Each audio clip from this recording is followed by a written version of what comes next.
Welcome to the Sci-Fi Center, the place to be, where comic books and wrestling collide magically. Movies, TV shows, and pop culture we share.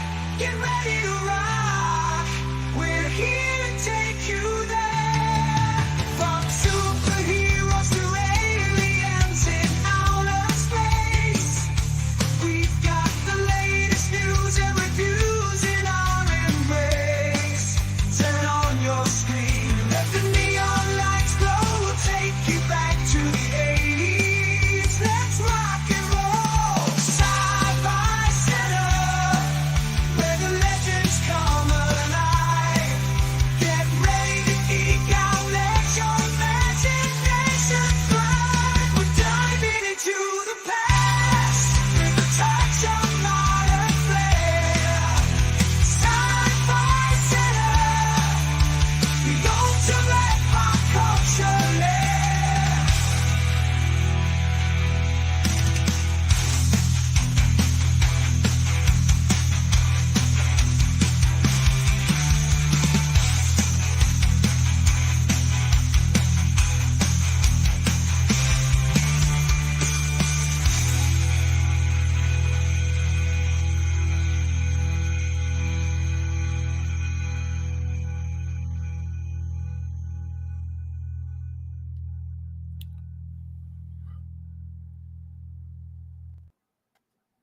Happy Saturday and welcome to another American Foundation for Suicide Prevention fundraising watch party. Today it is going to be Zack Snyder's Rebel Moon Director's Cut Part 2 this weekend, and later on broadcasts or throughout the weekend are brought to you by the Lion Gates film The Crow, releasing in theaters next Friday. Bill Skarsgård takes I'll probably fuck this name up again. Takes on the iconic role of the Crow in this modern reimagining of the original graphic novel by James O'Barr. We will be giving away Atom tickets for this over the next few days. Don't know quite how I want to handle it. I know I want to do a Crow watch party, but I don't know if time will allow. But a good bulk of those, since they're Atom tickets and you guys don't have to be local to grab those, I might do the big, majority of those on our watch party shows. Patrons, you have the link in the message section, so if you want to come on, you can.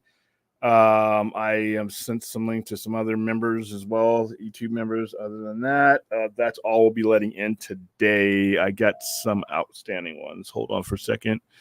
Let me make sure. How you doing, Spidey? What's going on, Vince? What's going on? Let's see. Let me fix this real quick. Something is not where I want it to be. Hold on. So you looking forward to that Crow, Elway? I'm gonna give it a shot. I mean, like I said, their biggest mistake's already been made, and there's nothing that you can really do about that. And that's just making a Crow movie, trying to hang on to the only Crow that people feel safe making movies about. Mm-hmm. I really wish they would have done themselves a service and actually looked at the myth of the Crow that's been put forth in the comics, where the bird is the only constant in any of these stories. Eric Draven is one night. Mm-hmm. Eric Draven is one night, but like I said, you want to tell a story, but you can't tell stories with fear, and that's where I think the things like I go back to Star Wars. Mm-hmm. Is you can't be too much of a pussy to tell a Star Wars story, and at the same time, I can't get out of the Skywalker backyard because I'm afraid people won't come, watch my movie. Mm-hmm. That is the pussy mentality that if you're a creative, why be a creative if you're going to have that kind of fear? If you're afraid to tell a Crow story without having it connected to Eric Draven or the legacy of Brandon Lee, then just don't tell the story. You're just going to screw yourself. Well, as a Crow fan, you can at least take solace in the fact that you get 2 Crow movies, right? Not necessarily. I mean, think about it. I mean, just look at it this way. When we were coming up, or even just in the last, say, 30 years, when these movies were coming out, a lot of them were not hitting the notes of the actual story. I mean, very few of them were. No, but the premise is important, though. The premise, I think, is important. You don't have to. I don't expect any comic book adaptation to fully get the to fully get it. But Yeah. the premise of it, I mean, Captain America: Civil War is not the exact story, but the premise of it is there. But when you're talking about the Crow, you established in the very first pages of the original novels and the original story that the Crow's been around for thousands of years, and it basically, this is what it does: it visits people and gives them one night of vengeance. So but yet we can't get off of Eric Draven, which is a problem. Same thing, same reason, that the majority of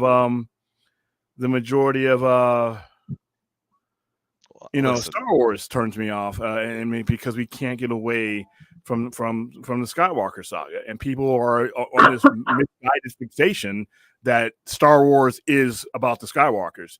That's like saying Star Trek was about Kirk. I totally understand you, because there's a manga I like called Berserk, and they've made that probably like 3 or 4 times. They've adapted it, and they never get past the first part of the story, and then they always stop. So so you're always stuck in the same area. I understand, kind of. I remember talking to Enosh about this a while back when it came to Star Wars. Like, well, you have to start with the Skywalkers. I'm like, why? Because nobody will come see it. Well, fuck those people. If they did Knights of the Old Republic, I bet nobody would care whether or not it ties into the Skywalker saga. Just give me something nice. If you told an epic Star Wars story, and as soon as you start with that scroll, that you set the whole tone if you do it right. Yeah, as long as you don't say somehow Palpatine is returned, then you should be fine. Yeah, because the only Star Wars movie that really didn't do well was not really a Star Wars movie. It was a Han Solo movie. But even the ones that people bitched and moaned about all made $1 billion or more. So if you were to tell a Star Wars story without any of these old familiar characters, you establish the brand extension, you'd be fine. But once again, if you're going to take the helm of these franchises, you cannot be a pussy. Well, I mean, you kind of said it right there. It's not maybe even as much as being a pussy as much as it's make $1 billion, and what's the safe way to do it, and who's going to keep their job, and who's going to. But you can't be that guy, though. You can't. But that's how Disney. That's how Disney tends to move. What's going on, Aaron? By the way, how you doing? You know what I'd like to see? A Darth Maul movie. I mean, they were setting it up at the end of Solo, and then they just kind of let Rebels deal with it. I don't want to see any of these characters from that era ever again. I'm done with that era. Oh, okay. 45 years of that era. 45 years. No, we've had 45 years of this same backyard. And like I said, if you can't take a risk, people who don't take risks shouldn't be in these positions. Amen. You can be a fanboy and be scared, but if you're going to be dealing with hundreds of millions of dollars, how about this, William? Go ahead. A descendant of Darth Maul, where he has to redeem himself and his family for what they've done, and it could be like 400 years in the future or something. I mean, that's outside of what William's talking about. I mean, I'd go even further. I'd go 1,000 years. Do you think that the Acolyte took the adequate risk that you're bringing up? No, because of Yoda. Look who we saw. See, once you are in, if you're a couple hundred years removed, but you're still heading towards the same backyard, eventually we're going to end up in that same old, safe, familiar place. Like I said, if you want to be safe, you can be an average employee just doing average shit. But if you're going to run a creative company, fucking run the company. Like I said, this is every failure you see in any of these IPs, whether it be comic book or Star Wars or anything else, every shortcoming has come from them just not having the nerve to extend and go forward. Everything's got to be nostalgia. Everything's got to be, oh, well, I know my fans love this, but I get paid millions of dollars to create and take a chance, but let's go back to the same. Hey, I say do Revan, or at least do that timeline. I love the Old Republic, so there's so much good stuff there that They could You'd make have to go back a- to the Knights of the Old Republic. You'd have to go back 4,000 years. something like You'd have that. to Or go if back. you, like Aaron's saying, go to the future, take it 5,000 years in the future. You know. Yeah. So you have a whole new subset of everything. And you don't like I even- said, the yeah. rules for me, if I'm going to do it, is you can use Skywalker in the same way we discussed the dinosaurs. We know they existed, but they are not relevant to the current storyline. And not to knock the Skywalker saga, but once again, it has literally been a overwhelming percentage from a point where it did not need to be. I can understand, obviously, from 1970, 77, to a certain amount of time, but we've told enough of those stories, and we've told enough of the general area. And Acolyte, even though I enjoyed Acolyte for the most part, once again, we got to throw in that nostalgia. We got to throw in Yoda. I mean, You reckon it's like the Skywalker show now? Say that again. So do you think it's turned into the Skywalker show? I the think Skywalker Star Wars show in for a long general time. is every time they get rattled, they go back to that safe place like a blanket, like a little kid in his blanket. That's what the Skywalker saga is. And like I said, run the company or don't. Do you want to, like I said, I have Disney Plus for everything that you want to show me Skywalker. I want to see something new. I want all of these franchises to go forward, not backwards. All right, so Brad says he's going to be on in a few minutes, so he should be making it to his way. And because I don't want to start without him, I got to come and go. So William, let me ask you this then on the subject: the Dawn of the Jedi movie, if that gets made, do you think that would accomplish what you want and start everything on a new foot? It would. That's going back 25,000 That's going back years. when they had the cords on the lightsabers. Yeah, so I think it would. I would rather, like I said, that would be fine. That would be a step in the right direction. I would rather see them just get to the point where we don't have Jedi versus Sith and all that. Well, I want to get to a point where we don't have anything in front of us. We are far enough. So you're not even nothing in front of you. Whether it's five, put it all in the future. So you're beside it. Give the people, the new creatives, the space to actually be creative. Stop boxing them in with these prequels and these, because like I said, no matter what goes on in certain things, what the fuck am I watching Obi-Wan for? So what do you think about the what is it called? The Skeleton Crew. It's like a Stranger Things Star Wars, but it doesn't have nothing to do with anything other than maybe being in the 20 BBY era. Yeah, it's in that same area. I mean, I moved to the future. Isn't that like a kids show? It's more aimed towards all tweens Star Wars and is kid stuff. But yeah, you need to get to the point where you don't have anything in front of you, because like I said, Obi-Wan's a fucking joke for me. Man, that why do I care? Why do I care? That shit was so sad. Why do I care about them two fighting to the death when I know neither one of them dies? And I don't know. So, there's a lot going on with that show. They should have just made it a movie instead of a shitty looking TV show. They shouldn't have had Princess Leia looking like a 5-year-old beating bounty hunters on a carpet forest. Is William just destroying dreams here, Spidey? Is that what he's doing? No. He's just expressing his opinion. How you doing, by the way, Ruth? I'm fine. Are you okay? I'm good. Thank you. But yeah, you just can't, like I said, these when it comes to these companies, and if you notice, it's a trend. It's a trend. It's like we can't let go of that one big moment because we're afraid we'll never get a new one again. Then go work at a grocery store, go mow lawns, go run a little comic, go do some low leverage shit like what I'm doing. But if you got hundreds of millions and you got thousands of jobs on the line, and that's the best you can do, get another fucking job. I think they're stuck under the shadow of Darth Vader. It's so hard to get outside of the most iconic character in the entire saga, and he's a Skywalker. Yeah, but that's a lame ass excuse. I'm not saying that's not the case. I'm not saying you're wrong. I'm saying that's what it is. That's what they're scared of. I mean, look how much money Darth Vader has made them. Okay, but you can make money off of another character if you develop it. I'm with you, but they got to develop the character, and that means putting the time in. And they want billions today. They want billions today. Huh? They will get that millions today. Like I said, you put that Star Wars on there. You put a Star Wars movie out there. The audience will come to that movie. And not It's a easy Star enough. Wars story. Star It's Wars. easy enough done. It's easy enough done. Look what Star Trek has done. Look how many I'm series saying we're and not in the shadow even of Kirk, are we? captains. No, but Captains that's they've had. and you're definitely right about what you're saying when you're making that Star Trek comparison.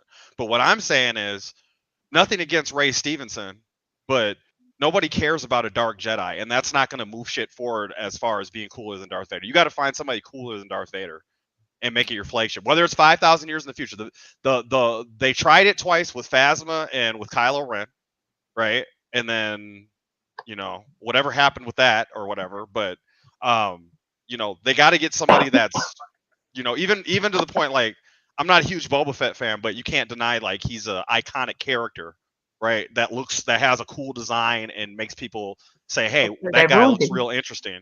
So with that being said, we don't have any of that right now. I like Ray from the new stuff, but a lot of people don't like Ray as well. That's their fault. The fact that they don't have anything like that, that's their fault. I don't give them. You're right. They tried, like I said, they tried it with Kylo Ren and Captain Phasma, but they haven't done anything since. But the and problem nothing else. Like I said, nobody cares about a dark Jedi on the way to the Empire or just getting off of the Empire. Like Gideon and Ray Stevenson's character and Dark Jedi, like.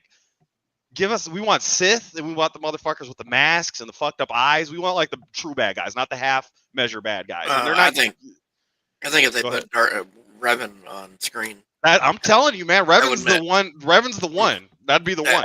There was a time and place where Darth Revan would have worked. They've put so much other shit in between that point and the current that I'm just ready to get in front of something to where your creatives come along. Like I said, you cannot continue to put your creatives in this box if you want good shit to come out of there.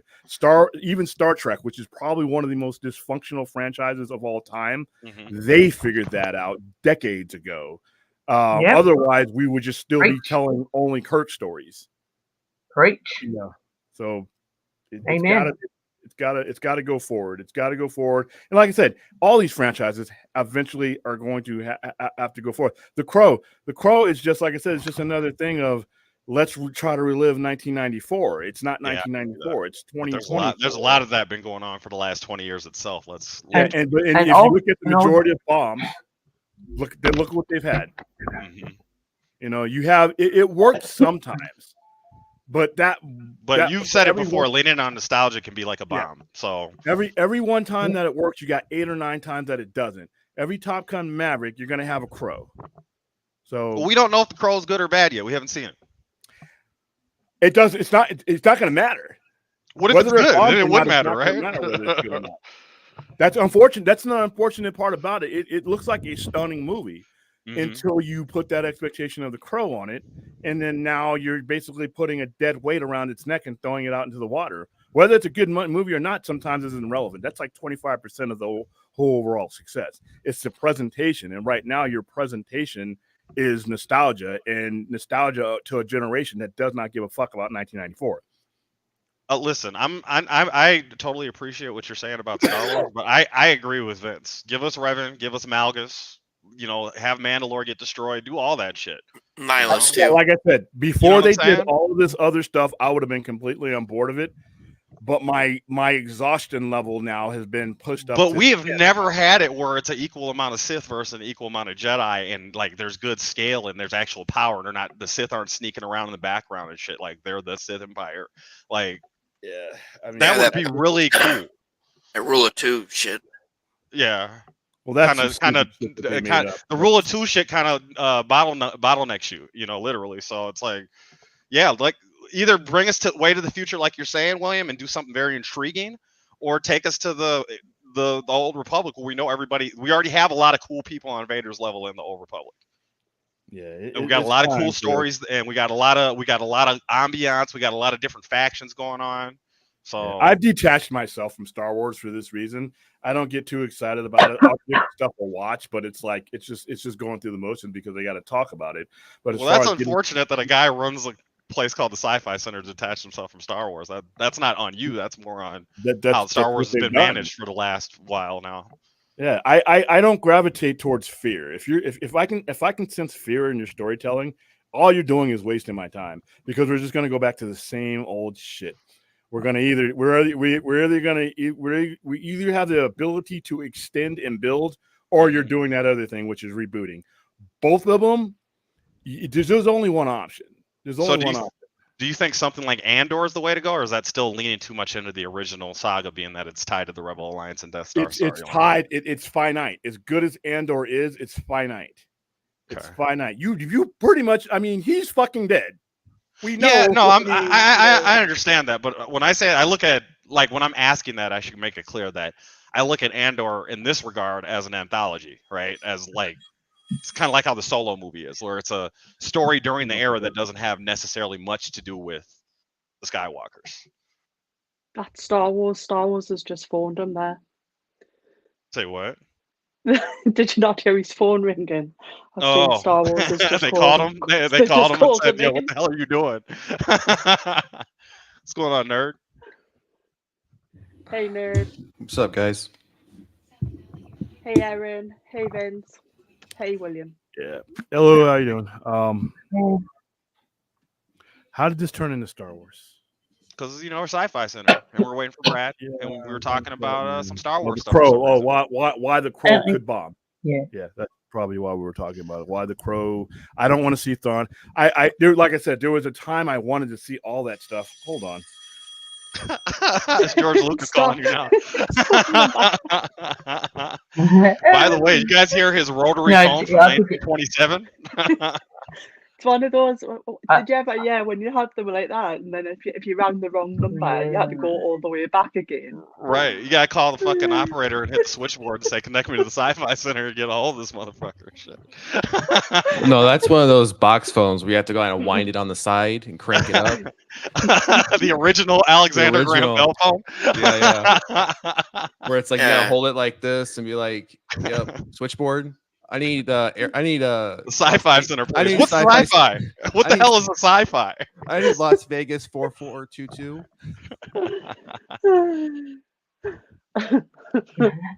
And on the other end, it's Kathleen Kennedy. It's probably the Crow people be like, you don't know how to promote a movie, dude. We told you to promote our movie, and now you're telling us. Is he actually promoting the movie as well? He's promoting the Crow. That's how he started the show out. How did it end up going to Star Wars then? Because he was comparing how living in nostalgia is kind of what cripples franchises, and use Star Wars as the example. Anthony's got a question for the panel here.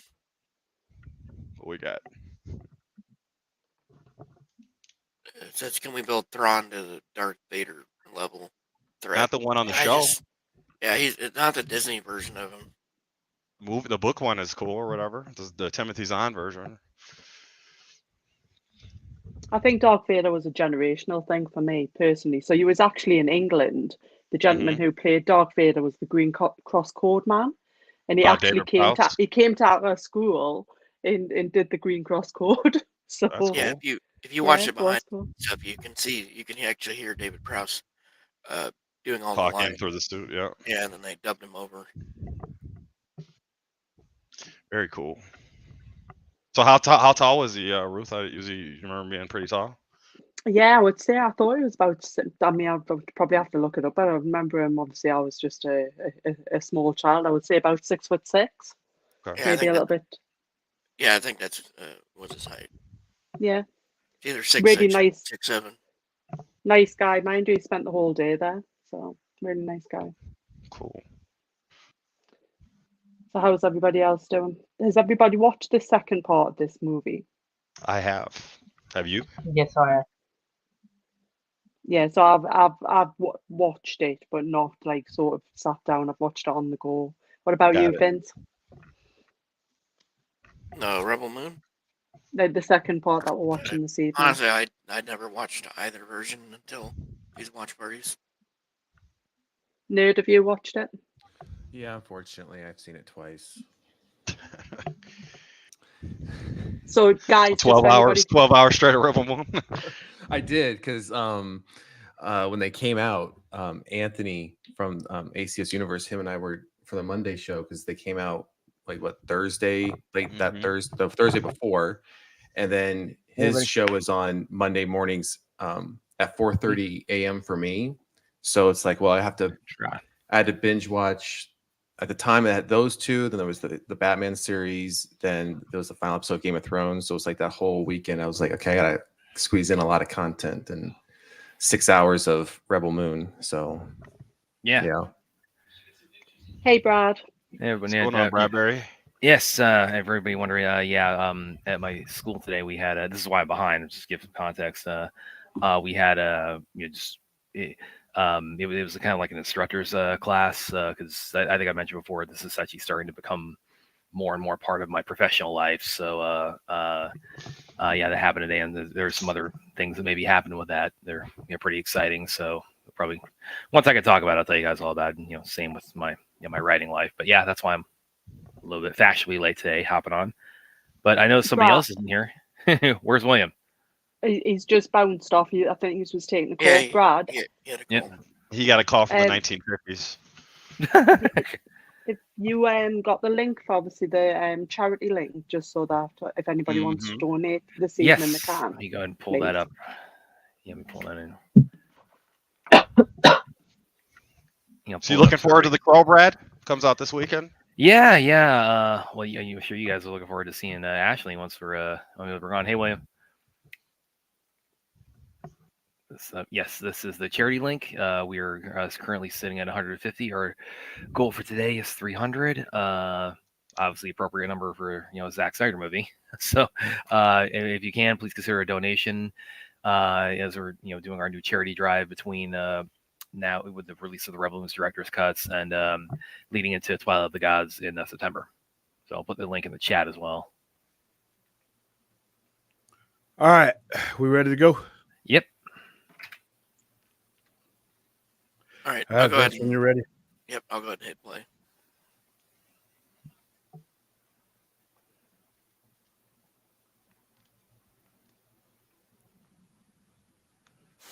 All right, where's the tattoo at? Yeah, Aaron.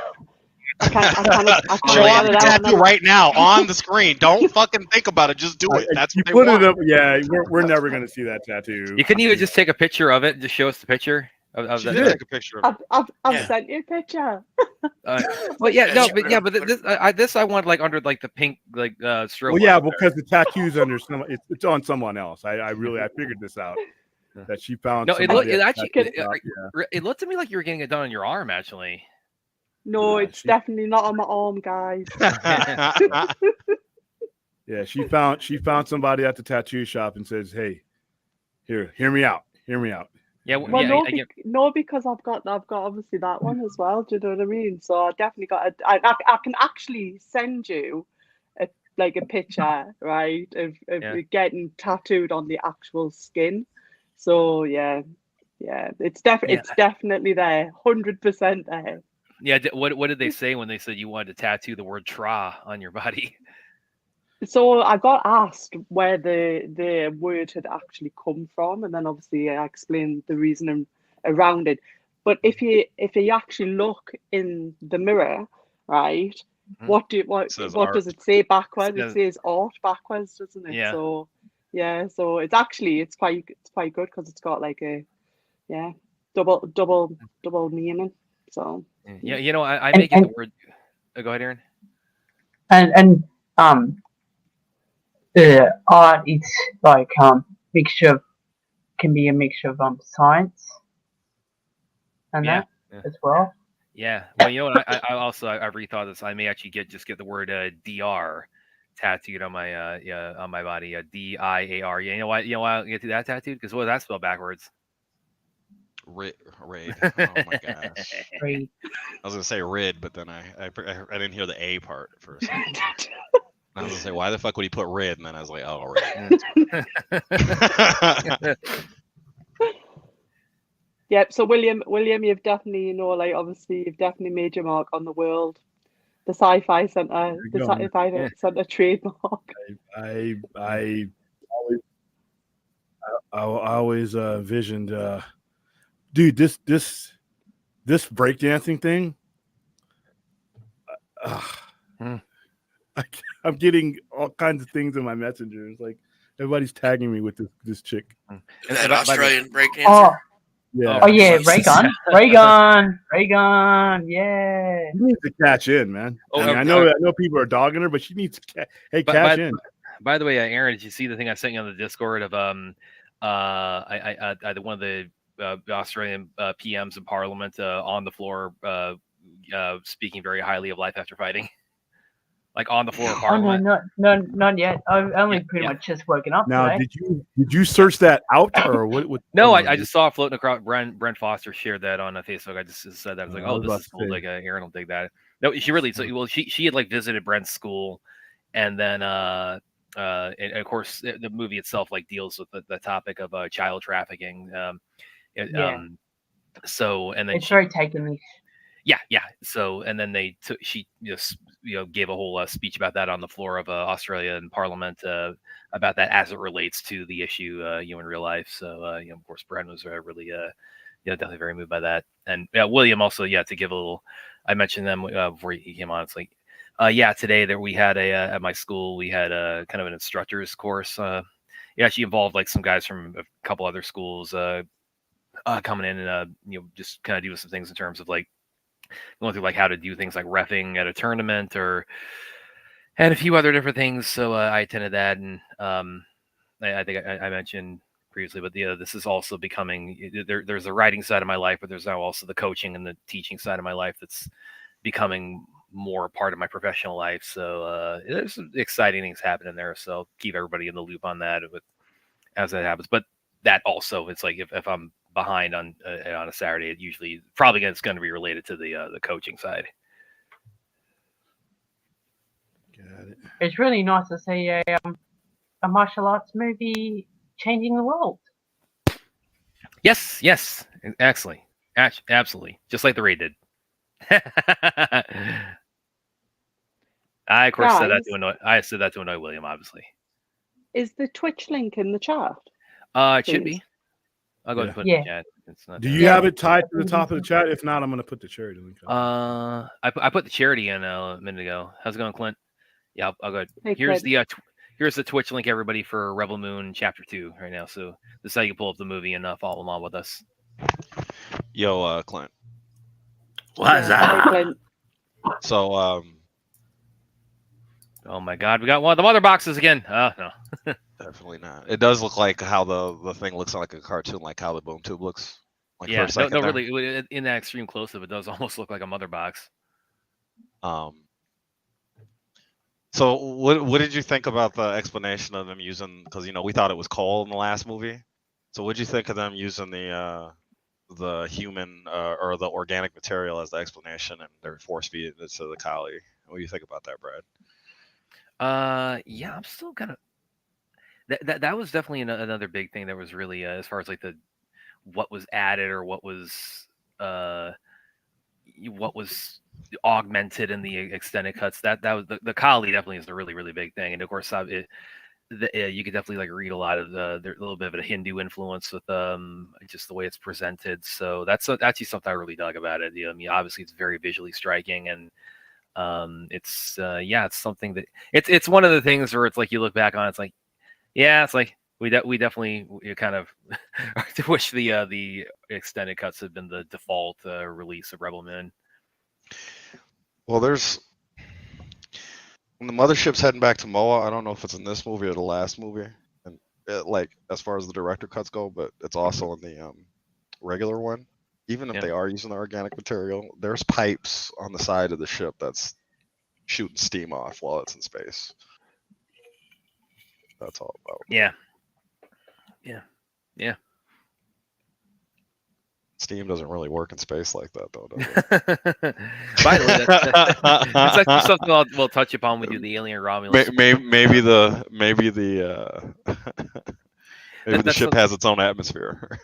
That's something we'll touch upon actually when we do the Alien Romulus spoiler talk tonight. Because I hear good one. I hear everybody likes it. It's a good movie. Yeah, but also it's like as far as like the physics of like being out in space, it actually probably it handles that probably like a little bit better than I think the average kind of outer space movie does. Really, the Alien franchise as a whole, I think, does, but this in particular, I mean, like. Like the whole tagline of the original is like in space. Oh, that's a good one. It's a little blurry. It's a little blurry, but it's a good one. There you go, Aaron. No, I should be kicking her. Eh, Wait a minute. This is She- patriotism. This is your fellow Aussie. You're No, backing out. she made a bloody.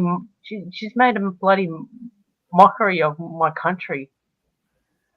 well, think of it like that. You bad. You really. You really. need Wow. Aaron, you need She's her not in the butt. happy. You need her in the butt. That's why she's above you. She just flew up like that. You know how many freaking YouTube channels out there are poking fun of her? And Oh, it's and the everywhere. country? She's the meme. it's mean, just she's on- disgusting. I just don't know how she bloody qualify. The woman that she be to go to the Olympics is far better dancer than what she is. Well, they're going to eliminate it's breakdancing all over now. They online. just shut it down. Holy Moly was the chick that she beat, 10 times bigger and better than her. Well, shouldn't the her judges freaking been the one to husband- shut that down? She didn't get any points. So, I mean, No, Isn't she Holy has- Moly the donut she shop has on Friday? connections. She had connections to the judges.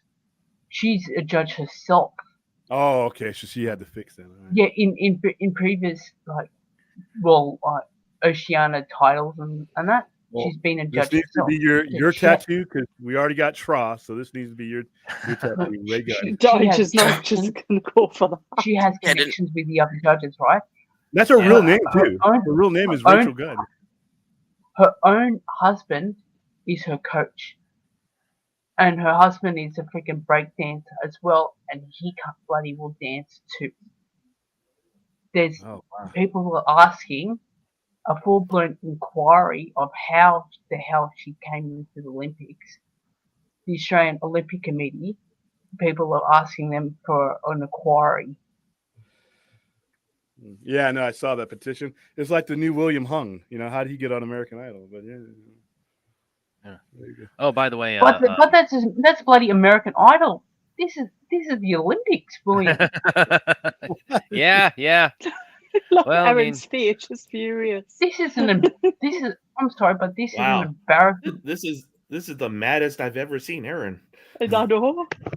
Yeah, National she deals with all my embarrassment, she said it Australian herself. stereotypes. Well, that I lady looked like she was doing her morning stretches more than it looked like she was breakdancing. Oh yeah, again, yeah, but it is, yeah, it is a little bit. I mean, the fact that this is a meme now, but that's not something you like.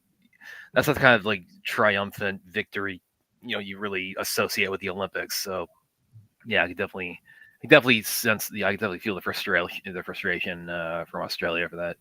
By the Yeah, way, go ahead, Clint. Yeah, we bring up kangaroos, we bring up boomerangs, but goddamn, bring up ray gun. Oh my god, Aaron, no. Oh, shut up, Clint. Oh, by the way, Kosa, we also we got somebody in the chat who has a bone to pick with you. It's I need that nerd power in the bottom left corner when you're done with it, William. Yeah, whatever. What the oh, okay. Yeah, speaking of Alien Romulus, did you guys see Robert Meyer Burnett's take? Yeah, he really didn't like it. He didn't like it at all. He said He's he'd a rather hard watch- one to please. He's a hard guy to please. Yeah, he is. He said he'd rather watch Alien Resurrection, and I'm like, wow. Which Oh, that. I Come think I on. texted back to them like, Oh, dude, that's come one of the on. worst science fiction movies ever made. Oh, that is come on. That is that. Even if you like it, that's too harsh. That's too harsh. And but actually, Film Junkie mentioned. I forgot to say this on the Vodka stream we were on last night. But he mentioned that Robert Meyer Burnett was at the theater that he saw Romulus. He called him the wrong name. He called him Mark, and I said, so wait a minute, Film Junkie. So you're saying that you saw that you had a moment where you went, oh hi Mark.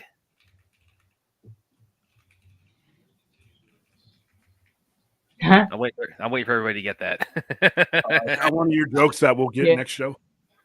No, we get it, Brad. It's just that it's not funny. It's out of the room, which is very try.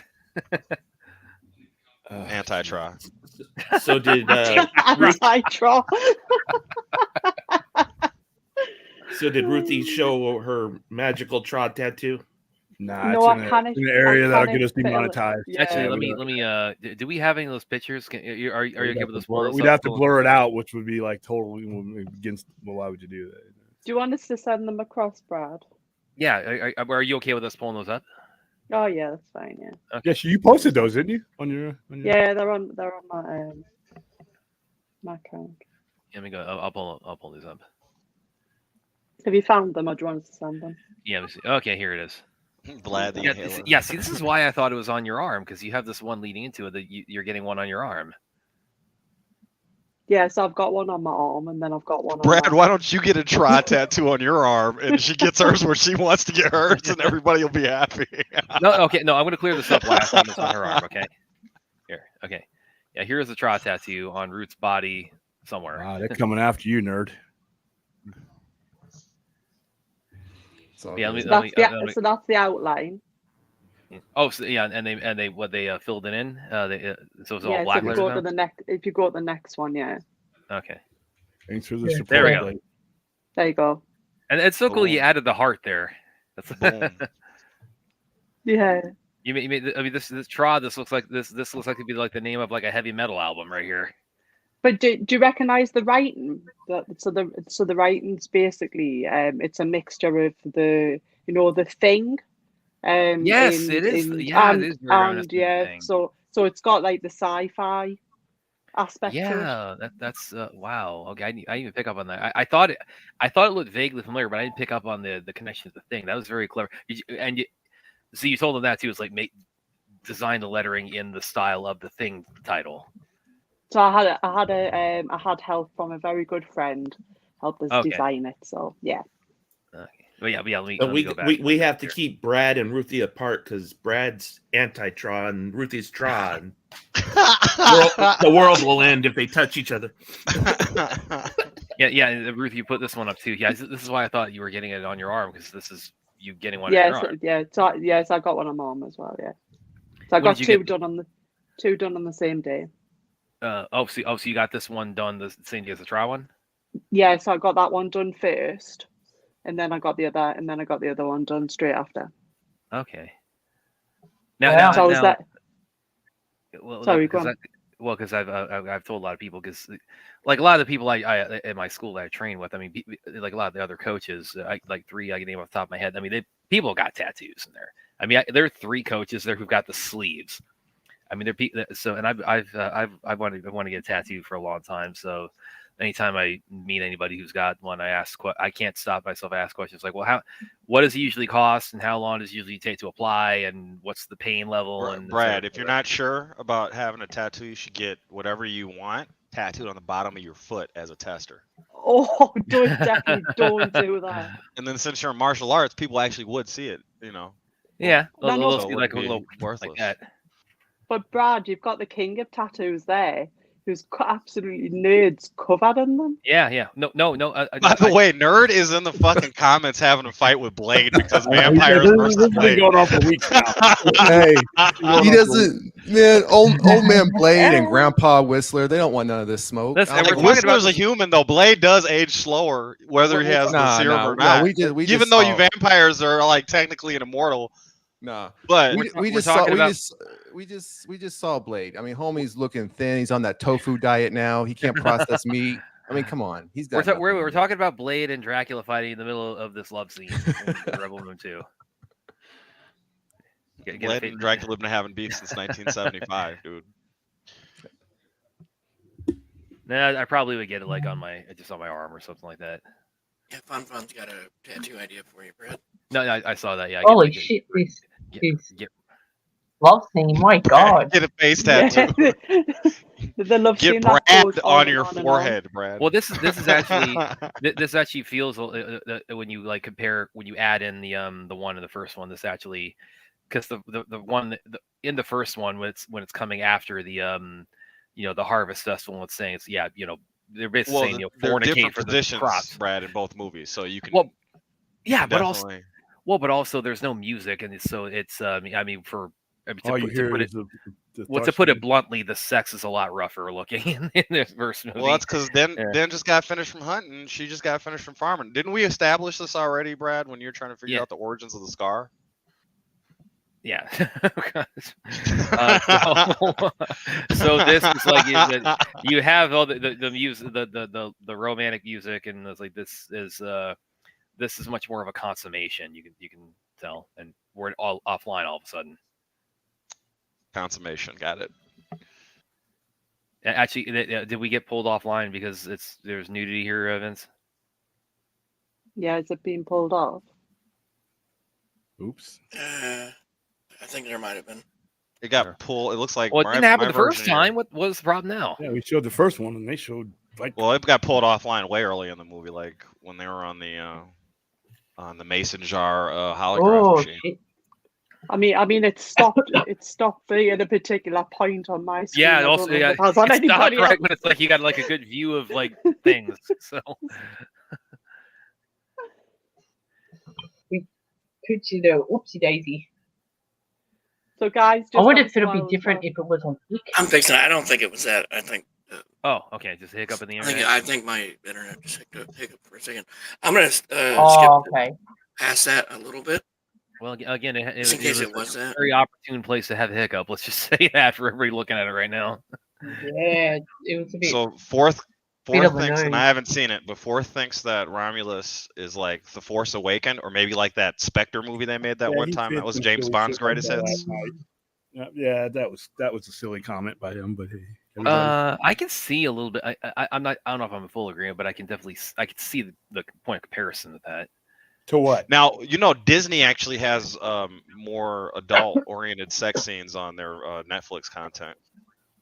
On all the shows. They got it now on On the Disney Plus. Fox content.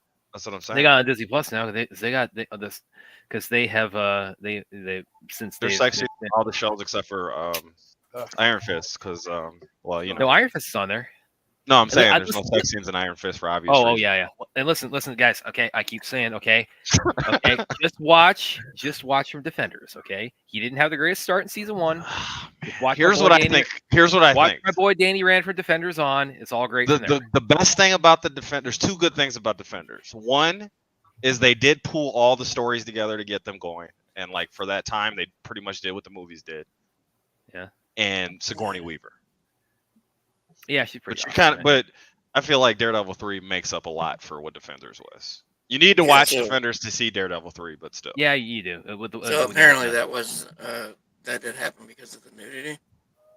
And so that account has a 7-day suspension. Oh, and I don't want to use my main Twitch account. Because it's monetized. Okay. Well, so how do we do this? Do everybody just the Sci-Fi Center has a Twitch account, right? I think that was how we were watching the first one, right? And so even if we skip past this and then give everybody like obviously we skip past this, but then all the blood and guts is going to be okay with Twitch apparently. I think it's because of the length of that. I wasn't even really paying attention, to be honest. I was just talking to you guys, and I think last week I'm just watching it on Netflix. Yeah, I was thinking we could just everybody just pull up their Netflix and just go right. Why don't you ask the chat? Is everybody cool with Netflix, or do we need Twitch, or what's going on? Let me try to see if I can do this on Discord. This is guys. Go ahead. I was going to say if anybody's watching on Twitter at the moment, if you want to jump over to the YouTube channel, it just means that like obviously you can jump into the chat, and then we can keep you up to date on like sort of like where the timestamp and everything is. Oh, William. Oh, you were gonna love this, man. And by that I mean you're gonna hate this. So, what's that, Brad? Oh, so yes, yeah. I'll just just while we're waiting to get the movie going again on Twitch, just search for things. Okay, yeah. So did we pause the movie then, or what? Well, we got the movie paused on us. Yeah. Well, I'm watching it on the TV. Okay. Yeah, it suspended that account. Yeah, man, I'm sorry. And I watching on the TV as well. That's why that's why I use the backup account. But yeah, it said 7 day. So should I pause the movie now? I guess that's what I just did. Yeah. Should I pause the movie on now for me? Okay. Yeah, again, it's got a very specific pause point that we landed on. Yeah. It certainly did. What I'm doing is I'm going on Discord and seeing if I can just. William will give away free prizes for the first 1,000 people who transition from X to YouTube. Yes. It's in the comments. Looks like it's an official comment from one of the main people on the channel. I guess Anthony wants his comments read, Brad, if you could pull those up. Okay, just a second. Well, yeah, William gets back. I'm going to read off this thing because I saw a bit of news too on Twitter that William is just going to absolutely be apoplectic about. Okay. Yep. Anthony, before I get to your comment, yeah. In fact, I'm going to pull it up real quick before we get the movie started. Did we get back up again, or are we still stuck on boobs? No, I think we're still stuck. That's a weird. I'm just pulling it back up on my Netflix. I think a lot of us here too. But do we want to try to get going again on the Sci-Fi Center Twitch? You sound. I've never heard somebody so disappointed in boobs until I heard. No, it's just sitting there. So that's hilarious, William. I can't say the P word, but boobs, okay. I mean, I think it's because of how long that scene was. Yeah.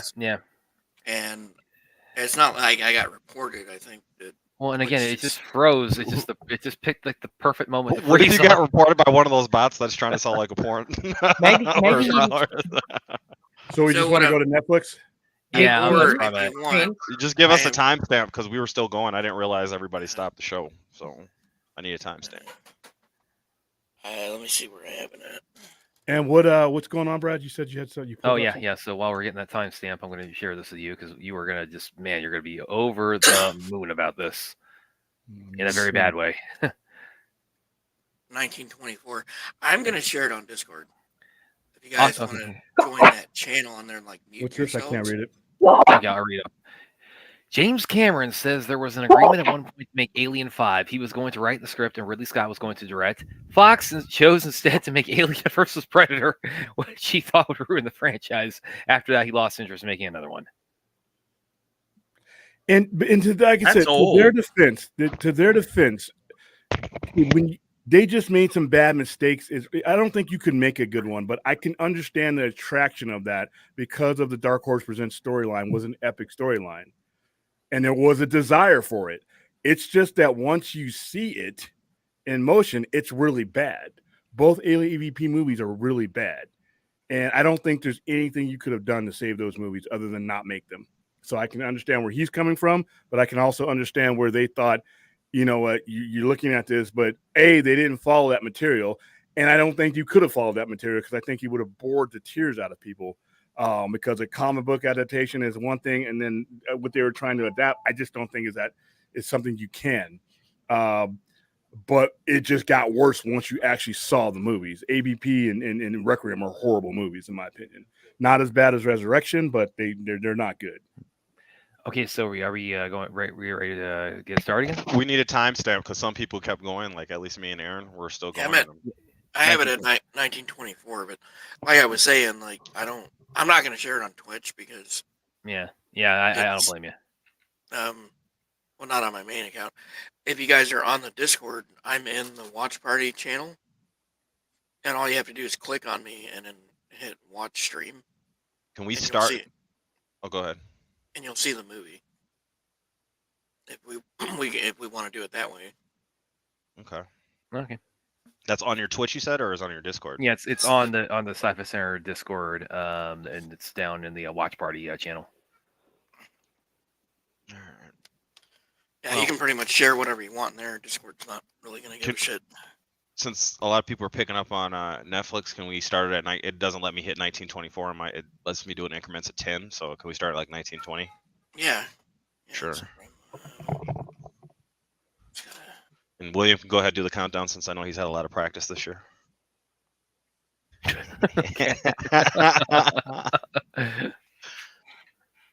William, just give us 2 seconds just to pull it up on Netflix, please.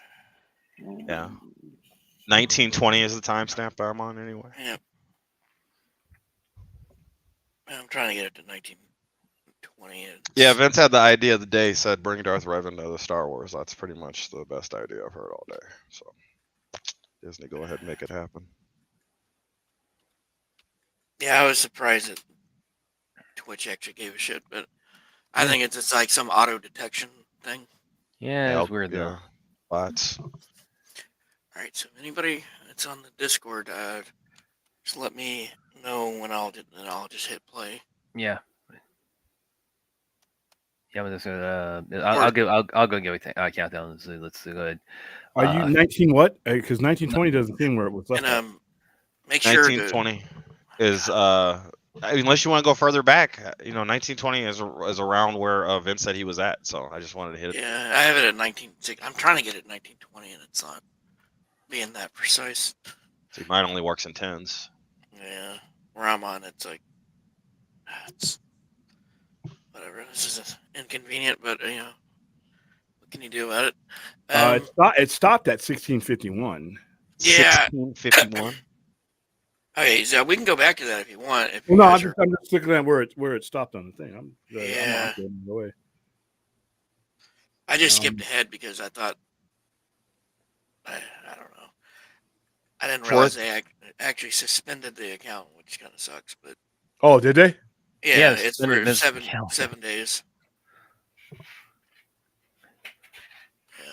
Oh, that sucks. I They would just use closed it. my backup my other Twitch account, but since it's monetized, I think. And again, just the image that they Yeah, froze sure. it on. It's like the only thing that would have made that more perfect was that we had like if you just like superimpose like Roots Tra tattoo design over that image. That's the only thing that would have made that more perfect.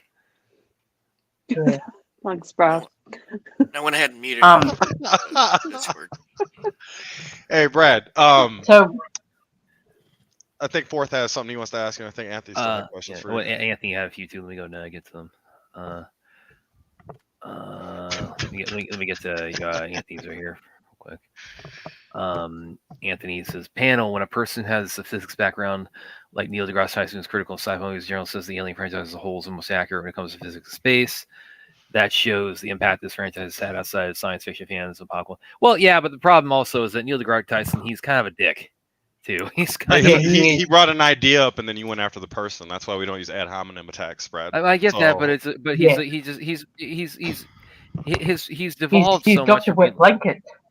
Yeah, exactly. Yeah, it's like you look at his Twitter feed now. It's like it's nothing but just saying like well, actually, in Titanic that night when the ship was sinking, the stars were positioned like Sagittarius is over here and Orion's belt was over here. Well, there you have it, Anthony. There's the answer to your question, Neil deGrasse Tyson. No, at numbers I disagree because it's going to break down. You're going to compromise one of the two franchises' main storytelling dynamics, and that's what happens when you do it in a motion picture. When you're doing it in a comic book, you have a lot more time to experience the lore.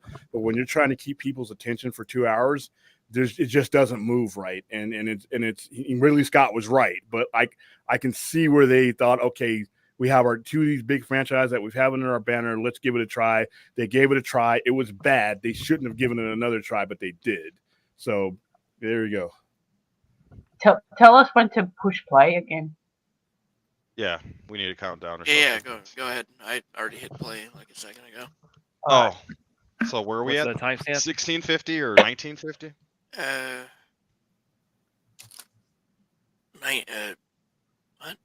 2306. Yeah. Okay, you're way the fuck ahead. Okay. Yeah, way in the future, dude. All right, it doesn't matter. I think we can all catch up. There's Anybody probably a catch up point. Anybody that's watching on Discord, this is the first time I've done this. Can you hear my voice twice if you're watching on here too, or just the movie? I'm hearing you right now, man. Okay. Thank you, Vince. So Arthur Lace is talking to Balisarius right now. Yeah, Is no that where problem. we're at? What's up, man?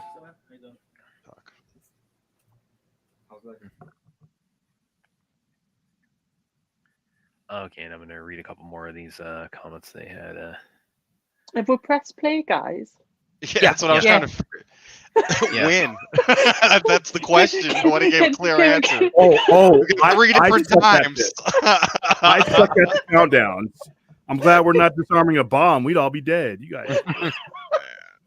We were waiting on your countdown, dude. That's what I was waiting on. I'm halfway through the movie, so I'm still alive. He's in the future. I'm in the future. I'm like an hour and a half in already. And this is also a great way, like if you guys ever want to show each other movies or whatever. Via Discord? Yeah, via Discord. It's great. And the crazy I just need a question still countdown. remains. We need a countdown. Question still remains. What time are we starting? Where's the countdown? All the main things. We just get a bunch of giggling. There's two right now on the screen and zero answers coming out of either of them. Right now, that's terrible math, dude. We need a timestamp and a countdown. That's it. Basics. Timestamp, countdown. I'm 24:34 right now. It's from it. Let's see. Phil asks, I'm down to do that. You know, if we, because I'm making a list right now of everything we suggested, and Aaron's on this too on the Discord. Everything we suggested. So it's like, if you want to do that, I'll definitely, down for the Batman as part of a watch party charity. So I'll add that onto the list, and because we've suggested so many on here, it's like I feel like once I just write them all down, like I could like map out like the next 6 months worth of Sci-Fi Center watch parties. So Batman, we definitely do. So we were at 24:34 before Brad went on to that. So I think we're about at 24:55 now. So if we just hit play around there. The princess is walking off a spaceship with her parents. Yeah. And that's where I think Carrie we're Elways here. Okay. So Ruth, that's about time wise. I guess you're just gonna have to get a running start. It's about 25:30. Yeah, about 25, between 25 and 26. Sci-Fi Center watch along, everybody. I hope you're enjoying the watch along of Rebel Moon 2 Director's Cut. What's the charity for again, William? You're on mute. Oh, he's on talking to a customer. He's talking to a customer. What's the charity for, Brad? It's for the American Foundation for Suicide Prevention. So I'll go ahead and show it again. Pull it up here. And we are doing this new charity drive is through the release of Rebel Moon Director's Cuts, going through the release of Twilight of the Gods on Netflix next month. And this is our donation page. Right now, we just got a donation actually while we were speaking, so let me go ahead and check it out. Who it's from? Oh, look, my pants donated. Apparently, your generous open pants, right? Oh,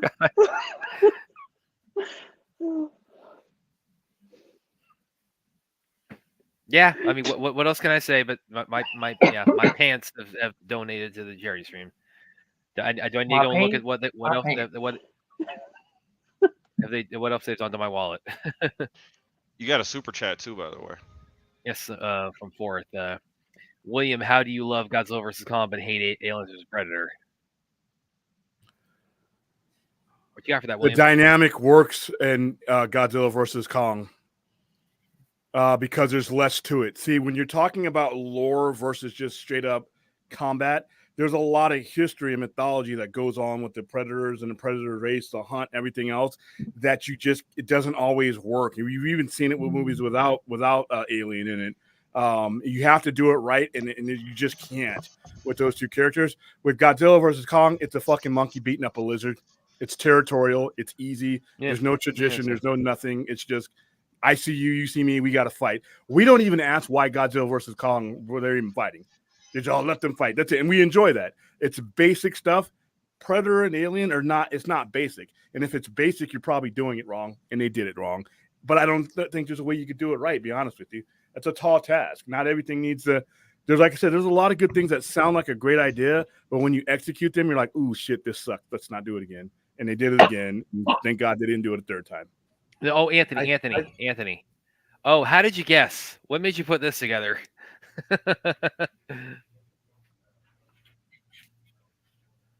What made you think that, Ben?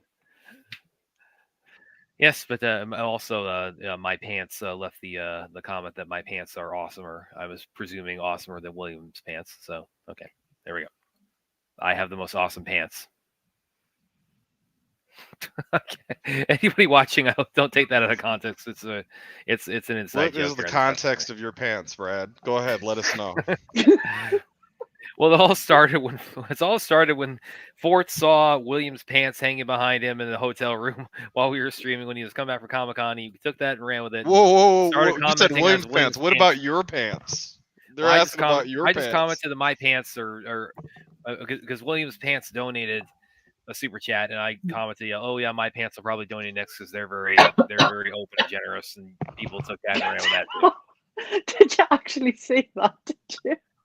Yeah. That's another statement that will go down in history, just like Brad's less dumb friends or more dumb friends. Yes. I think that one's still top of the point. I mean, We all love William's pants and Brad's pants. We both have very awesome pants. Phil with the rim shot.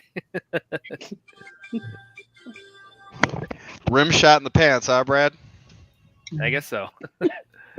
Yeah, that's the link to the I'll put the chat in the chat again to our charity drive, guys. So we are actually $50 away now from reaching our next goal of $300. It also says that Williams pants dwarfs Brad pants. Yeah. My pants are awesome, though. Oh, this is getting weird, guys. William's bed also. The pants had it easy. William broke me, brother. Okay, that's it. No more pants, no more beds. We're only talking to humans now. We're having a pants war. A pants off. Yeah.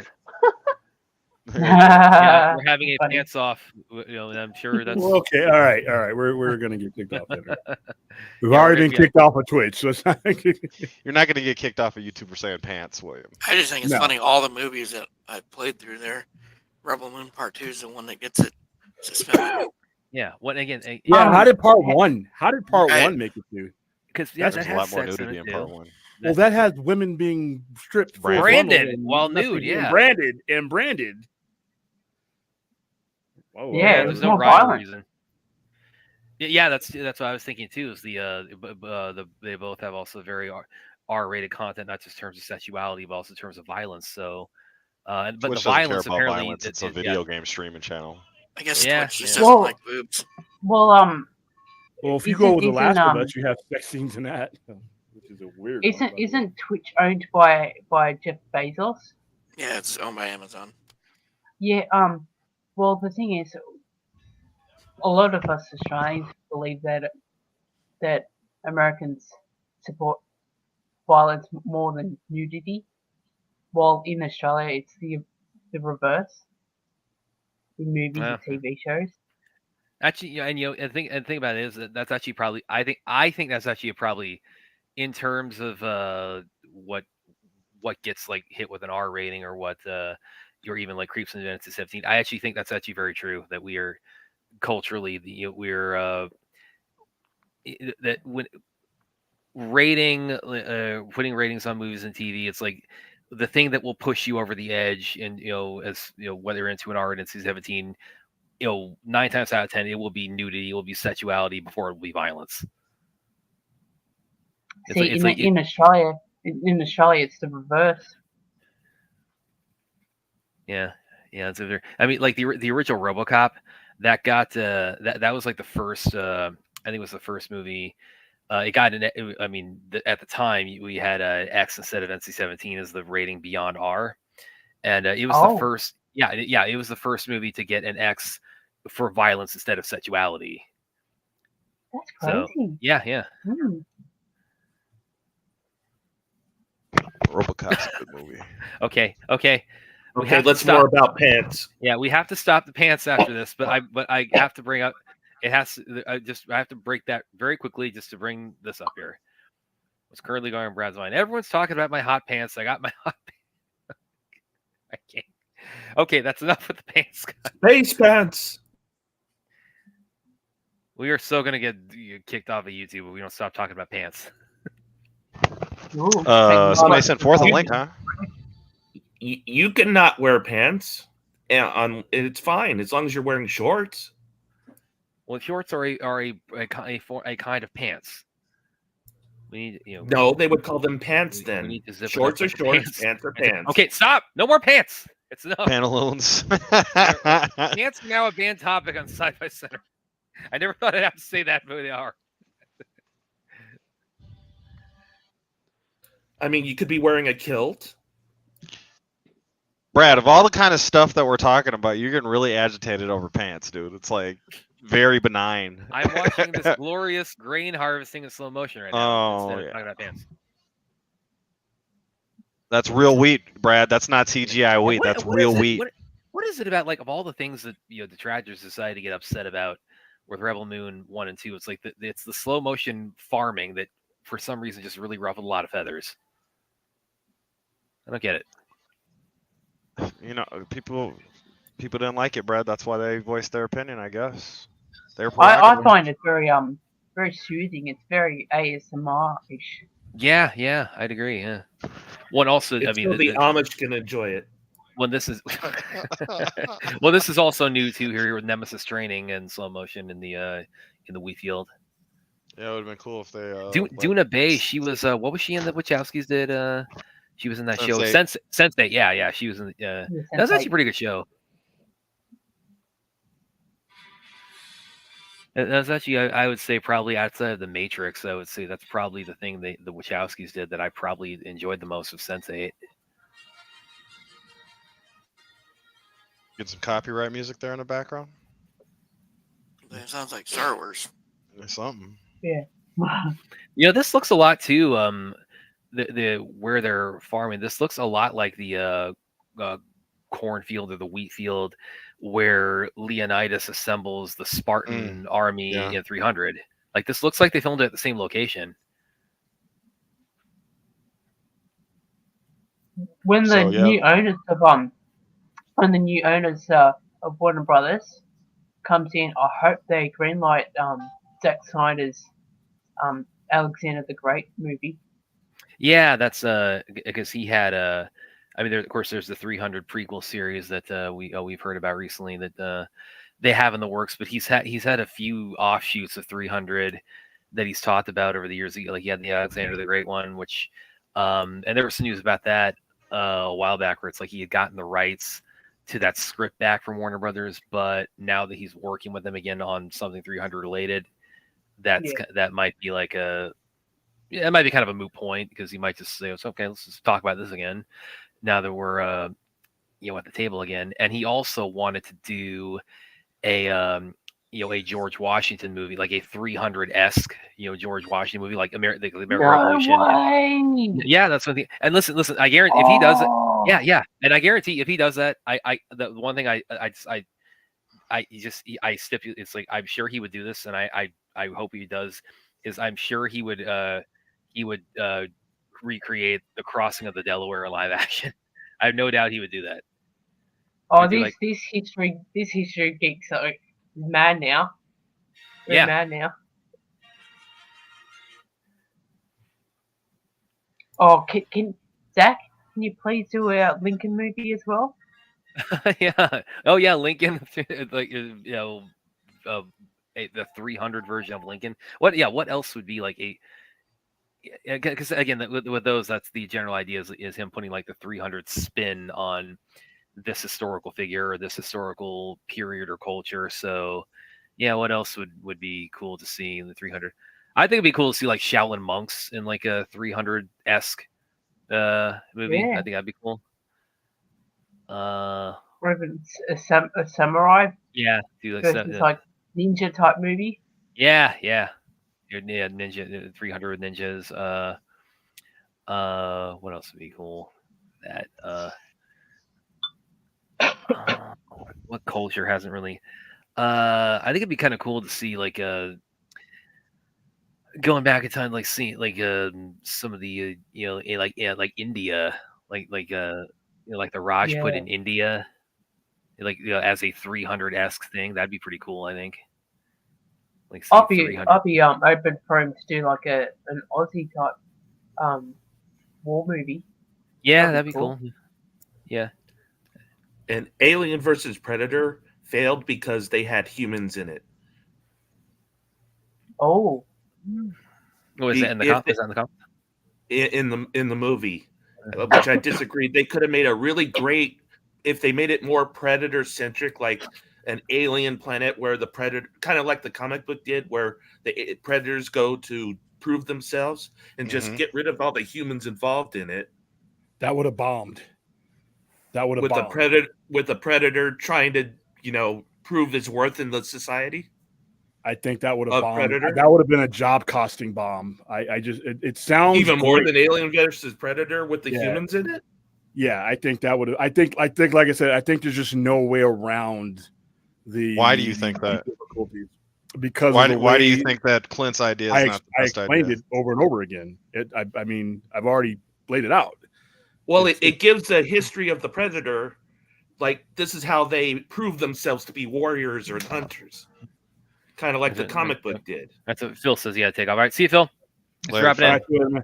Yeah, that, like I said, that worked on paper. It just doesn't work with those two entities on. Well, the actual movie had stupid humans in it that had should have no chance against any of those two things. Like I said, good concept. It works on certain mediums, but not the one that they. Plus, they altered it, and like I said, there was just no way around it. And I would say they made a mistake in changing from the source material. But That's like but that's his argument. If they didn't change from the source material and they kept it a little more true, it would have lost money. Why though? That's what the question is. You gave that the reason why the one that came out failed. Not relate. It does not relate. It does not move in a cinematic way. Oh, that's a beautiful shot there with the. With the Nemesis. Brad likes to see his wheat or the wheat get beat. My bad. Wheat beaters. That's what those things are. I don't know what possessed them to continue it, and I'm glad it was originally planned to be a trilogy, but they figured it out after the second. Well, I mean, that might be, again, we're going to talk about that tonight, I'm sure. We talked about it a little bit on the Vox stream last night. I doubt you're ever going to see that. I doubt you're ever going to see that because they've learned that lesson. They learned that lesson after the second one. That's why you didn't get it third one. They don't learn shit, William, and you know this. They don't ever when they lose money, when it doesn't make the money that they want, they figure that out real quick. Guys, now something I kind of want to touch upon here with Jimon Hansu's he's got the suspenders and the hat here, which again it's the clothing, a lot of the clothing, and also you see this with the Imperium. It's not contemporary. It's not that. Yeah, it doesn't feel that dissociated. And we reached the goal for the day, by the way. Oh, we did? Awesome. Yeah. Oh, wow. Let's pull up the thing. But it does. Let's talk about what the goal is for. Well, I'm wondering who donated. Dracula. Thanks, Dracula. Oh, thank you. Thank you, Kosa. Well done, nerd. Thank God it wasn't my pants again. So what does Blade have to say about that, right? Huh? Oh, this is an awesome shot here too with the Jimmy with the fireflies, and yeah, this cut is way better. Oh, as always is, but anyway, I was saying a second ago well, first before I get into that, yes, our charity drive is for the American Foundation for Suicide Prevention, which of course is a cause very associated with Zack Snyder and his fan base because of the unfortunate tragedy that his family had with the loss of his daughter. So fandom, really try to honor that through everything we've done from the Snyder Cut campaign on to this point. So if you can, please consider a donation to our Gods and Rebels for Life AFSP donation. The link is in the chat, as I said. But going back to what I was saying a minute ago, a lot of the clothing of the a lot of the wardrobe, it's again the Imperium, it's very Nazi-esque. And even a lot of the characters on Veld, again, it's not that dissociated from like what you would see on Earth. I think you've talked about this, William, where you think like that. I don't think that's really like it's firmly established in either of the movies, but you think that might imply some kind of ancestry, or some kind of connection to Earth. I believe we went into detail, or they're in the distant future. Like the idea was like Planet of the Dead happens and it wipes out and they surviving leave, humans. We escape to another galaxy, and that's I don't think it's the other way around. I don't think they're in parallel universes. I think if anything, they've left planet Earth, and Earth is. I think it's an interdimensional thing. I do think it's a dimensional thing. Yeah, see, he hasn't given enough info for me to go anything beyond just it being a distant path. I mean, it could be, but there's just not enough info. I don't know if we're ever going to get, to fill in those gaps. I think it's a very loose connection, if at all, unless he says otherwise, or until he says. Well, I mean, it's not. It's not something that either franchise is going to live or die on, but it's just a building block that kind of unites them across thousands of years between them.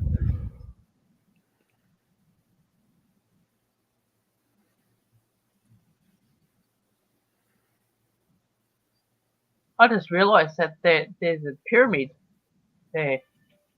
Very Illuminati. It's got the Illuminati-ish. Very Illuminati-ish. Yeah. Well, again, we all know the aliens built the pyramids, so there you go. That's the reason.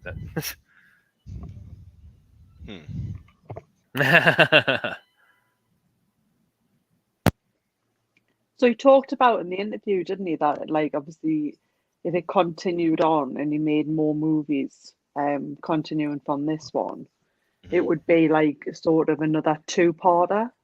Is that correct? What I heard him say earlier on is that he wanted to do 3 sets of 2 parts because he treats each of these as one movie. Now I don't know how far that'll really go. You're talking about making 6 movies off of 2, but it's hard to say. Do we really want to sit through a non-2 director cut movie again and do this whole thing again, or are they going to streamline it or what? So I think that was more pushed by Netflix, though, wasn't it? When you were listening to that interview, you were that's saying what it that was sounds like.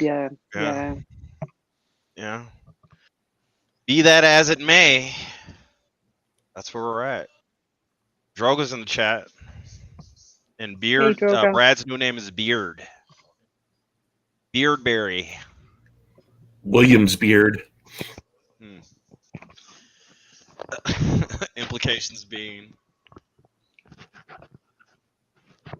make your own. That's what I'm saying.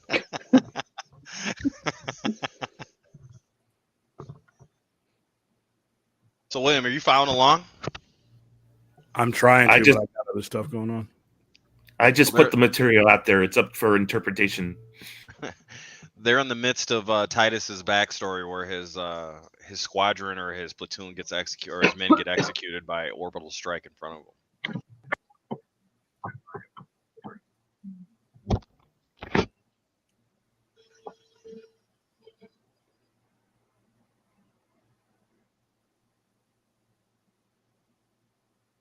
Illuminati again. A mask. Eye. Mhm. What's your guys' timestamp? Roughly, I got it for you here in a second, William. I'm at 47:10. I got 46:49 Yeah. on mine. All right, I'm there. Okay, I remember this one. Someday I'll watch these movies. Yeah, I don't think anybody's actually watching on Discord, but that's fine. It is pulled up on Discord, though. I saw it for a second, but I got it on my screen. Okay. I saw it on there. Yeah, it's the first time I've done this. How do you do that? You just hit share your screen, and you pick which what you want to share. Okay.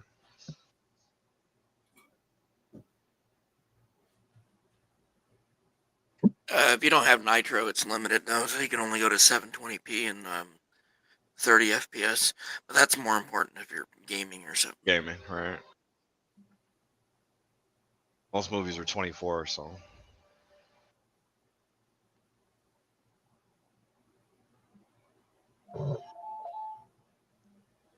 Fourth backstage. Fourth's back there. Yep. You want to let him in, Bradbury? I think he's trying to get in. Oh, he's in. Oh, yeah, Vince got him. Vince got him. We got the producer in here. What's up, Fourth? What's going on? What's your timestamp? I'm at 48:01. Let me see here again. Yeah, 48:15 or so. So we're about 10 seconds apart. Oh, okay.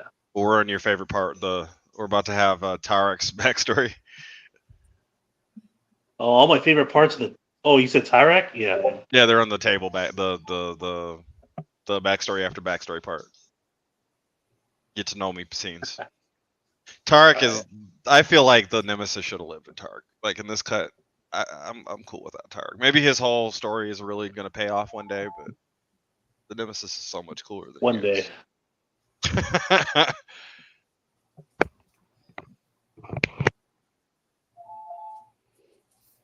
Here's our next Ray Fisher and our last Ray Fisher scene so far, unless he shows up again.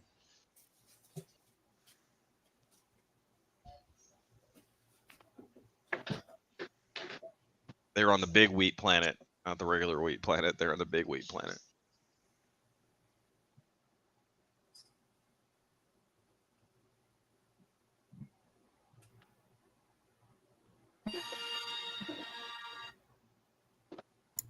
Wow, who keeps watching Star Wars? I was going to say, who's got the ringtone. Star Wars? It's probably somebody's ringtone because they keep starting from the beginning, right? How much you want to bet it's William? He's going to get himself booted from the channel. Nah, William uses "You Got Mail." Oh. Clint, what did you think of the new Alien film? It was okay. I was hoping it was going to be more scary, but when there was I can't really say, but one certain scene, the only thing that went through my head was "Hello, my darling. Hello, my baby." Oh my god. Those Spaceballs.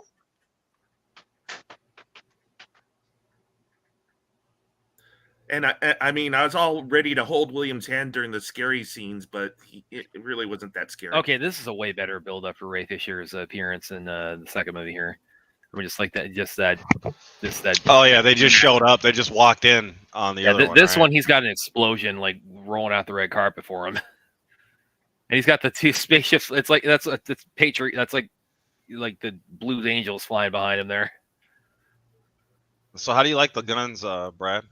Like the updated version? Oh, because it's like molten lead or whatever, but then it rips their face off, blood everywhere, blood leaves a lot of blood behind. It's pretty cool. Well, and this too also like her sharing the story that about first meeting the Blood Axes. That kind of goes to my theory about the Blood Axes, their role, and particularly Darien Blood Axe's role in these two movies. It was very much, it's been intended as a springboard for like a spin-off or an origin story or something like that. If this is why you're like you get a tease of him here, but so the idea is the normal story they'll resurrect him.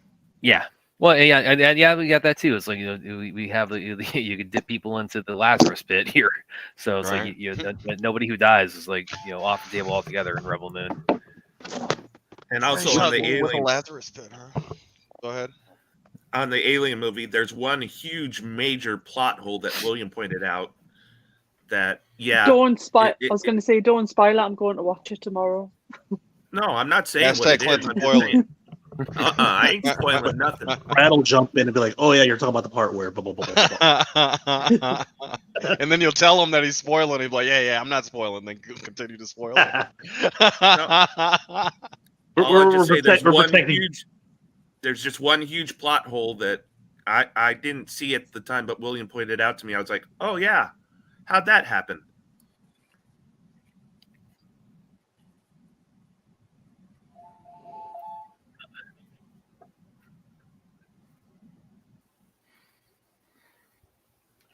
Yeah, this also Nemesis backstory, because you saw this in the trailer with the village burning behind her, and we really didn't get that initially. It wasn't the last one. It was way shaved down. It was massively truncated. So this is a like the shot right here. I mean, this is like something out of like Apocalypse Now right here. I wish Blood Axe's gun was like an overkill machine as big as it is. And then maybe after he dies, he passes it over to Milius or something like that, and it just rips through shit. They took it, but it's like you said, it doesn't do it. Nobody shot it yet. I don't even think. Blood Axe's gun is like Vandero's saw in. Maybe they're connected. Yeah. Maybe it's made from the same metal, and that's the connection. Through lineage and fate. Maybe that's the worm and the wolf is the saw and the fucking Blood Axe's gun. The worm and the wolf is isn't that Fenrir and the snake from Norse mythology? Well, isn't that what you call it's going to be about anyway? Crazy. Twilight of the Gods is about Norse mythology, isn't it? Yeah. Yeah. Do you think he'll take the individual characters? How crazy is this? What was that, Ruth? Sorry, go on, Aaron. You going? I was just going to say, the characters obviously that we're watching now, we're watching the backstories. Do you think he'll take that sort of any further? Like in and develop their like sort of stories as individuals. I think that's like, the idea. I think that's the is idea. That's what Brad's getting at. Yeah, I think the idea was that each of these characters, like they could, this is an ensemble, but each of these characters could also be the center of their own like kind of solo Rebel Moon spinoff. What if the prequel or bad what guys resurrected her though, and she had control over her? So why is it that he has to chop her arms off to hold these blades, but then the Because bad guy, the cyborg arms teach yeah, her but how the to bad fight, guys have or they glow got in the dark. spirits in them or something. But it's because bad they guy- have spirits and the techniques are taught to you through the arms. Like, I get what you're saying, Forth, but it's like a different. Well, no, I way mean of the bad doing it. guys have lightsaber blades that they just hold with gloves. Right. But theirs, I guess, are from a different time or something. I don't know, dude. Well, some are red, some are different, and they have different names, and they maybe came from different planets. We're on the best best part for. I hate this scene. Wait, well, anyway, Aaron, you have something too? Yeah, I just want this quickly went over to Twitter. Yeah. You know how much Mark Hamill is costing people for autographs? Oh, I saw that. Yeah. How much he's doing what? For like an autograph, he's like, none of that money. He doesn't take any of that money, by the way. He donates all of his signings. Yeah, but still, that's pretty steep. Like $700 for an autograph. Luke Skywalker amongst nerds, that's like nerd royalty, dude. And there's a cap. There's a cap on the signatures, so. Like I'm not, how many? But yeah, there's a cap. 1 out of 10,000 or something. Yeah, it's not like when I went to chapter. Tax right off. Yeah, he donates. I mean, I think all his convention money goes. This guy's outfit is ridiculous. Yeah. Well, Eagles have got. Eagles have got wool. It's the pork pie hat. That's what kills it for me. This motherfucker's been walking around without a shirt on for 2 weeks. One at a time, guys. If paying for an autograph for charity, couldn't you just, you as a person, do it as a tax write-off? Well, he's the draw. He uses himself as the draw for the charity. Plus, some of that money does go to the convention. So his cut, he takes his cut and donates it. They take their cut because they've already, paid him, and he's already donated I think he donates his appearance fees, and then he donates the individual autograph. But the convention pays him outright, and then they turn around and recoup their money. As far as when you pay for autographs, do you get like a receipt? Yeah. So you can take that, use it as tax. But if I'm a Star Wars fan, my draw is going to be meeting Luke Skywalker. So that's right. But the thing is, if it's been donated to charity, then you can get some of that money back yourself. Yeah, well, you can get a break. You get a tax break at the end of the year. Yeah, that's what I'm asking. That's why they always throw all these over-bloated charity events. Well, if that's the case, then that's all right. You're going to get your money back. Charity fund. Yeah. Well, it's good for the actual charity itself because the charity gets 100%. Everybody else gets to write off. I think the most. I'm trying to think. I think the most expensive I've ever paid for an autograph at a con I've gone to. I don't remember who it was with, but I think the most was probably like $50-$60 for an autograph photo, if something like that. So I forget who it was with exactly, but that's probably the steepest I've gone on an autograph photo at any convention I've been to. A lot of it's going to depend on who it is too. I mean, obviously somebody paid, the money to get his autograph, regardless of what he charged for it. So it's too high if nobody's buying. Yeah, a lot of those Hollywood charities are scams. I don't think his is though. Like less than 10% actually goes to the cause. Oh shit! But he gets so many different sources. I know the Clinton Foundation is a bit of a scam. Oh yeah, that's true. Oh yeah, and that's not going in. We're not going to go deep into politics on there, but yeah, there's definitely. I got a funny autograph story. Oh, what's that, man? Well, I have a cousin who's a sort of famous actor. I'm not going to even mention his name because it doesn't matter. But me and him, we were at an arcade and he got recognized. And so he's signing autographs and he tells the people that I'm a famous up and coming actor and I should get my autograph from him. So somewhere out there, someone has my autograph. That's funny. Oh, that's the hustle, man. Did you take a picture with them? Clint, that's amazing. This was before cell phone cameras. Okay.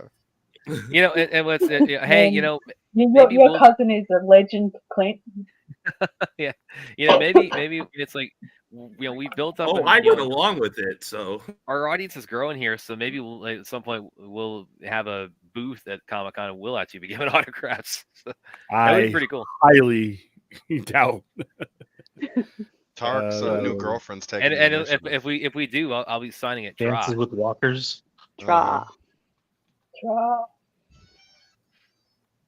Do they get to interact?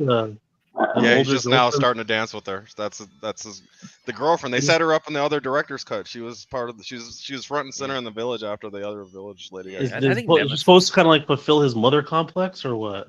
I don't know. I thought it was more of a father complex because his dad is the one that died, and his mom didn't want to let the kingdom go. So instead of the queen fleeing with the prince, it was just the prince, and the queen's gonna.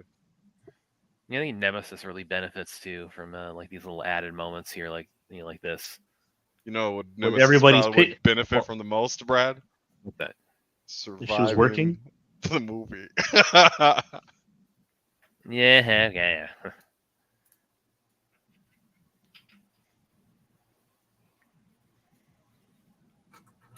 This is asshole kid.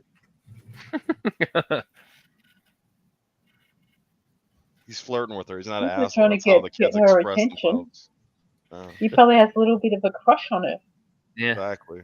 If that had been me, you know what I would have done? I would have taken the kid aside and said, let's go back to imagine you're in the Cretaceous period. You get a look at this 6-foot turkey, and he's that's what I would have done. We're still making wheat and grain and shit.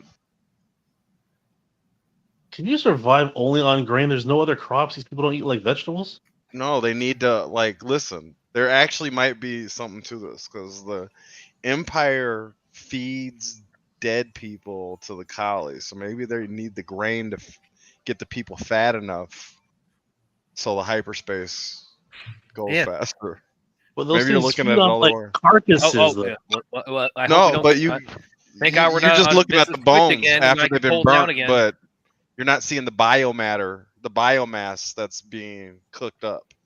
It's good. There's good stomach steaks going on in there. Fourth, you're just not looking under the show. I'm not seeing any lettuce. Geez, how these people survive it?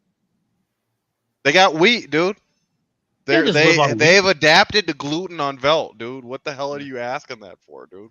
Look how in shape they are with just the wheat diet. And it's a limited wheat diet. Well, they're harvesting the wheat. It's a great workout, so you don't need protein. Where's the? Well, that doesn't make any sense, Brad. But maybe the wheat is the protein on Velt. I don't know. They eat the horses, maybe. They eat the Iraqis. Maybe they eat those. Yeah, they've got pineapples across there, mind you. It's on the other side of the planet by the brothel. Oh. They should just be scooping up live people and just feeding it to their hyperspace drive. But that's what they need the fucking flour for, dude. There's you can people make bread. You can make noodles. See, bread, noodles. You feed those. You stuff them. You get them nice and fat. Then you burn them down and feed them to the collie, dude. Haven't you seen the process? Does this lady look like Natalie Dormer, by the way, from Game of Thrones? She looks like this background lady. She looks like Queen Marjorie, Queen Marjorie. The only time you can sustain on a noodle of wheat diet is probably college, and that's it. Well, maybe the Imperium lives like college. You see how skinny fucking the Admiral is, dude. Well, technically, you could live off soybeans forever because they have every bit of protein a human needs. Do they? Soylent beans instead of Soylent greens. The hyperdrive is evil. Didn't they feed themselves on in the Matrix soy? you talking about the real world where they put that tube of gruel they put out for Yeah. Yeah. That it was what's described as something like it's a like a cockroach single juice. Yeah, it's like a single cell protein that like meets all your nutritional needs or something. Why wasn't until later in this part of the movie, like the war part, I didn't realize that the kid was the kid from the beginning. I was like, oh, wait, was that the same guy? What happened to that Yeah. story? That was there that witnessed the massacre. Hey, Brad. Yeah. Remember they did have the giant snow elk, and then they also used this grain to make all that beer they're drinking. That's what's going on here, dude. You're not looking at the whole lay of the land. They're like big on the making sandwiches and like bread and fucking elk. With no tomatoes. No This is need like for the tomatoes. That's how they adapted on this planet, dude. They're like the It's the whole Bubba Gump. planet. It's not Earth. You're looking at the wrong planet. Well, it's for not it. even a planet. And by the way, that's also because it's a moon. I'm sorry. I'm sorry. And that's actually something else I've kind of Get it right, Spotty. Well, not necessarily. I gotta get it right. We got fucking astronomy expert Brad on. Well, no. I bring that up. I bring that up for a reason because it's like the farmers here. Those are the only inhabitants of Velt we see in either movie. So no, now, the brothel in Providence. That's on Velt. Oh yeah, that's right. Yeah, that's true. Yeah, a lot of fucking sex workers on Velt. What about the hotshots? It does raise the question of like how big the population on Velt is. It's big enough where the fucking rebels can go there and remain undercover, inconspicuous. It's big enough to have a spaceport that you can hire anybody whenever you need to. I'm surprised that what's his name? Gunnar. Gunnar. I'm surprised he gets a tapestry. What is his valor for? Getting their leader killed? Getting them stuck in the situation that they're in to bring the heroes back that shouldn't have had to be there in the first place. And was it not for his 10 Full minute circle. scene before at the beginning of the movie? And to Gunnar for your cowardice that put us in this mess in the first place. The kid does have a crush on her. Who called that? Aaron did. Yes, Aaron. Yeah.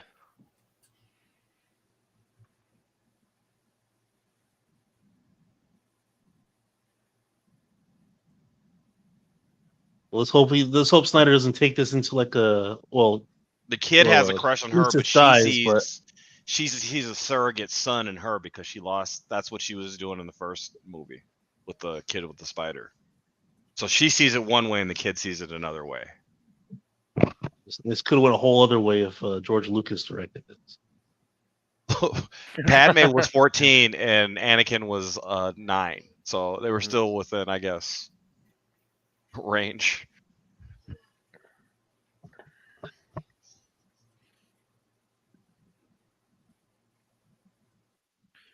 They were both underage. Yeah, actually, that now you mentioned them, it kind of. I guess I just had this crazy thought, like, what if, like, in a future? What are you thinking about? No, it's not that. It's not that. Okay. No, but it's just, what if in like a future Rebel Moon like spin-off or sequel, what if Zach cast Jake Lloyd? To do what? I think Jake Lloyd wants nothing to do with show business at all. Right. I wonder if they actually reached out to him for anything. Zack Snyder reached out to Jake Lloyd? No, I'm talking about just Disney in general. Well, yeah, because Ahmed Best, he came back on The Mandalorian, and he had a pretty, the backlash to Jar Jar. He had a pretty rough couple of years after that. He even talked about like he contemplated suicide at one point with how bad the backlash got. So is Brad Cage going to be the new Wolverine? Even Simon Pegg had to apologize to him because of the fact he was part of the pylon. Yeah. Back in the day. That was the media doing that. That was even before freaking. Well, that was before like social media and YouTube. That was before like you could really do a pylon. I mean, there were online forums and stuff, but nothing like there is now. Well, there was also MySpace. A lot of people had MySpace. yeah, MySpace. We all remember that. You're my top 5 friend. One of them is Tom. Kind of miss MySpace compared to sometimes Facebook because like the music and stuff you could. Yeah, that was a nice feature. Yeah, walking like going to somebody's page is like walking into somebody's room. It's like, oh, it's a fully decorated personality. That does somewhat date the original Iron Man too. That first scene where he's with the soldier and he's taking the pictures. I want to see us on your MySpace page, and then within a year, MySpace is kind of receded. Well, until the snap happened, they actually were doing everything in real time, or they had a continuity of time. Yeah. Anyway. Did William not bring the mic? Sorry, go on. No, that's it. I was going to say, did William not bring the MySpace thing up the other week? Because you were saying that it's still up and running, isn't it? Yeah, it's still up and running. People do use it for music. Yeah, it's not really a social media platform at this point, though. Now it's like a hive for like terrorist organizations to operate in the shadows, out in the open. Really? No. How do I call it that, man? I was going to say, wow. Yeah, Jim. Yeah, these like little moments of Jimmy. It's like because there's so much more with him in the first cut. This just has so much more weight. He's just sitting out there, kind of hearing the chant, and he has the antlers and the cloak now. So you feel like you've gotten to know him a lot more, and you walk around the house with antlers and a cloak on, Brad. Well, maybe like once or twice a month. Continue, Brad. I was just fucking with you. Go ahead. You feel like, okay, is it because you get more with him in the first cut? These like quiet little moments like that where he's hearing the chant and they're preparing for battle. This has more impact because it's like it lands more the idea that he still sees himself as kind of an outsider to them, but he's regaining his sense of purpose, and he's taking it upon himself to be, I couldn't save Issa, but maybe I could save these people. I've now got visions of like Brad walking in, obviously when he's like teaching the kids. With the antlers and a stick and a cloak on. Hey kids, it's Jimmy. Looks like he's a fucking cult leader or something in the woods. I was really just telling them the other day about it's like, I do a YouTube show too, so it's like one of these days I gotta share the link with people in the school and say, hey, like because they followed my written work and say, guys, it's like see some of my YouTube lives here too. Numbers has a reasoning for why wheat is the biggest mass production deal on the planet. Yes. Plot twist. Cotton, wool, and polyester is the plant's main material. And well, it was all leading up to that line there.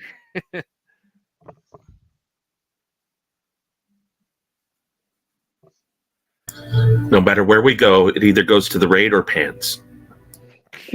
You're right, it does.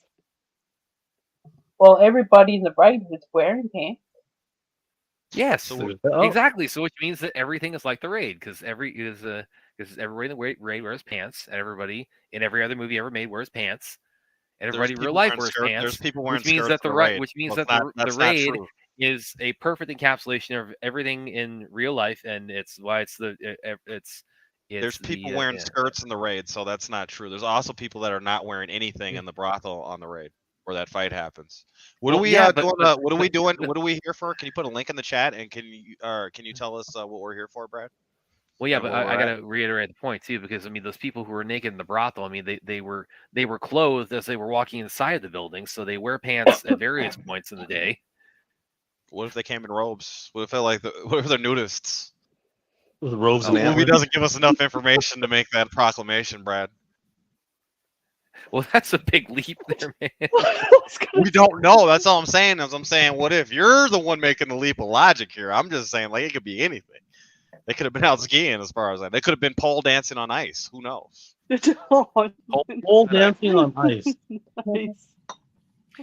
Okay, so here is the link to the charity. Yeah, we're still sitting 300. So yes, if you can, please consider a donation to our Rebel Moon charity drive. That again, we'll be running this from as of last week when the director's cuts dropped, and we'll be running this until through the release of Silo of the Gods coming up. So that's about another month. Tarek's getting kicked out of bed. She's like, "Look, I got a meeting down at the I got a war I got to get to. I got a war to get on. I got to get my pants on for that. Go away." I don't know. She's not using. She's.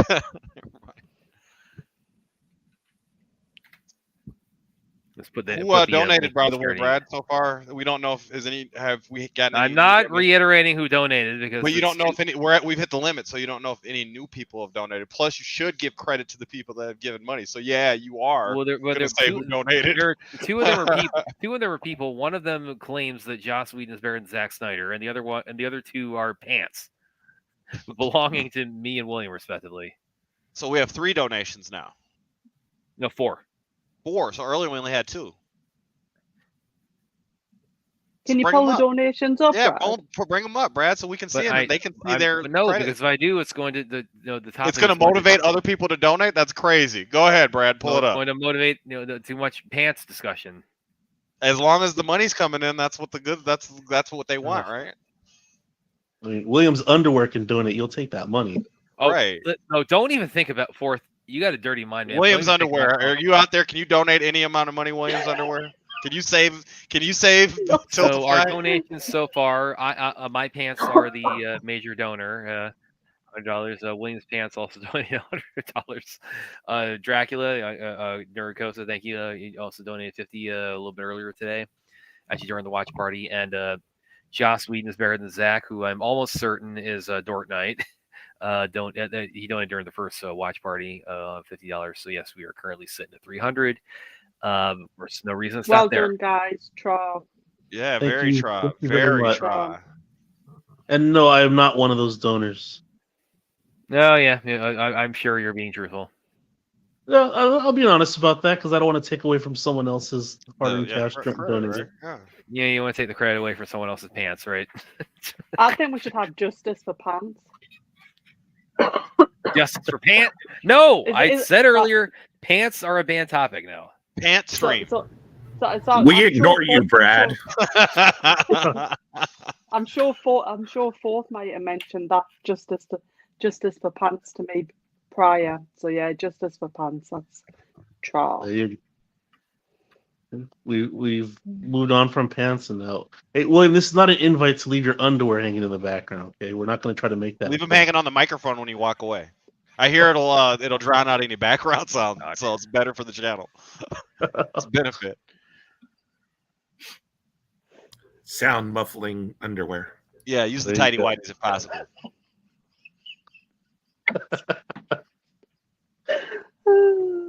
William has military issue. Haynes. Freaking members only jeans. Uh-huh. Yeah, we're the Sci-Fi Center members only jackets. I'd rock one. Tell me about it. Yeah, I would wear one. It's got to actually be members only brand though, William. We know you can hear us. Just say try on the back too.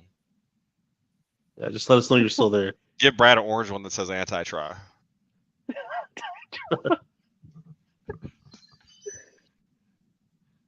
I was surprised they still make those jackets. They never stop making them. They get a bad rap, man. Some of them are pretty stylish. A million years ago when I was in college, they had a little comeback. I remember my dad had one in the closet. That was a heck of a gun, mind you. That just shot that with, wasn't it? What was that? What was that? Knowing that obviously they're training now for the arrival. Mm-hmm.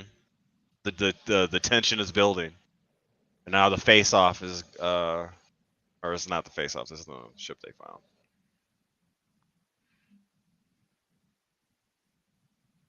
Guys, what's the movie next week? Are we doing, William? What are we doing next week? Can we watch some Terminators already? Before it gets, every time you guys bring something up, it gets knocked off of Netflix by the time we actually get to it. I thought we were watching The Crow or something. Yeah, it was The Crow, and also Aaron, because we want to do the ones I was robbed of. And Aaron had suggested next week. Aaron, I think I might need to bump that back a little bit. Brad, why don't you just pick a different night or Yeah, something? that's what I was thinking. Maybe do like Life After Fighting, not like a next Sunday week, night the or week something? after, and do Or like maybe the Crow next weekend. Yeah, we could do that. We could do that. Do Life Out of Fighting, then Disaster Movie. Yeah, that's fine. Yeah, but, Oh, yeah, but the other way disaster around. movie. The other way around, definitely. That's No, how no, we'll no, No, do no, it. we'd no, have no. to do the Crow before We'll the Crow do gets the released next week, next so you have to weekend. do the Crow Yeah, before so- anyways. Go ahead, Aaron. Yeah, next weekend we'll do the Crow, Yeah. and then the week after, then we'll do Life After Fighting. Yeah, that'd probably work best for that. We'll probably end up Is that doing all a right, Crow William? during the week. We'll During do the what? week, you'll probably end up having to do the Crow because the Crow gets released. The whole point of doing the Crow is for the It's doing it in promotion. advance. So yeah. Wait, guys, we got to take also take a moment to appreciate Jimmy kicking ass here.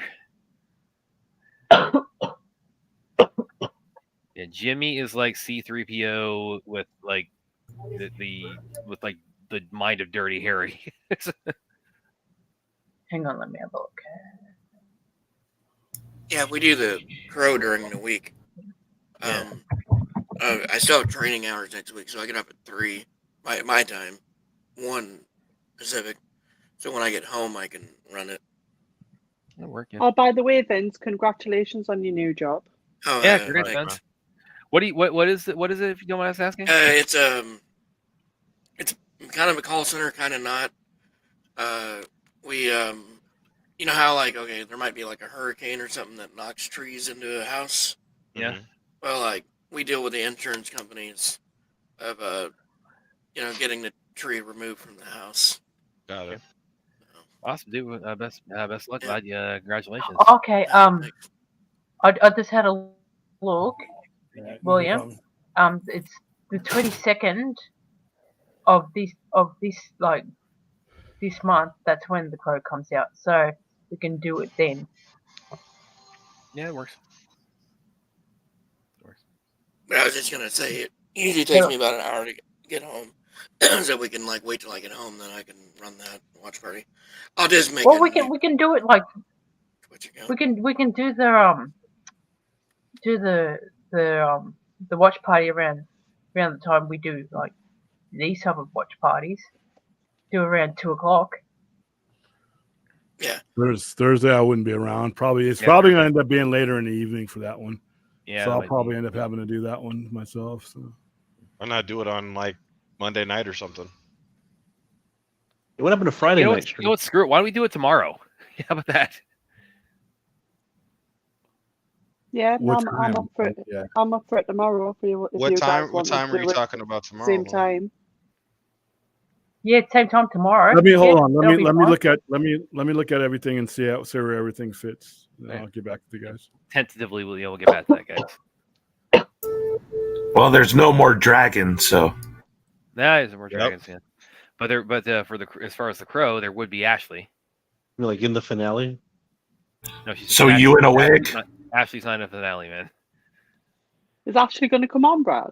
No, I did talk to her. She said, yeah, she'd. I mean, weekends obviously were better for her as far as like coming on to streams or watch parties or anything of that nature. But she said because the Crow is like really near and dear to her heart. So I said, yeah, that'd be as good a time as any. And she said, yeah, I could do that. I definitely be down to do that. So we get to see you in a wig, Brad, right? Who's to say he's not wearing a wig right now? Look, Numbers has a question for you, Brad. Well, you asked me to read my comment, and I can't bring up the comment because it's about a banned topic. Sorry, man. Which topic? Pants are now a banned topic. So, I have added a banned topic to the list, William, and pants is that banned topic. We ignored you, Brad. He's banning people pants that actually donated hundreds of dollars so far. What? No, I said I was. No. I said I was. Go back and pull that sign back up and see how much pants have donated today. I said I was. I didn't say I was banning my pants. You said pants altogether. Look at the pants that are showing up with generic. money. It's like it's not comprehensive. Yeah, well, like 4 people try to donate right now who had pants in the title, and Brad sent them away. Exactly. Well, I have more than one pair of pants, so you can, that guy, my other pants can donate too. I'm not talking about pants anymore on here, guys. That's enough. Pants.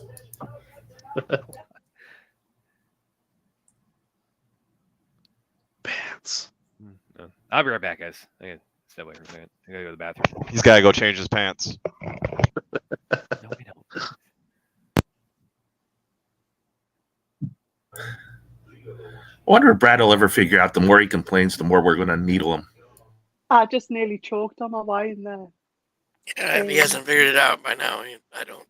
I don't know. I don't know. Once he gets out of high school, he might start figuring it out.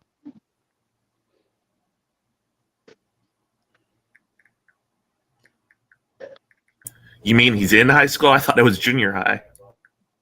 My bad. It's been so long ago for me.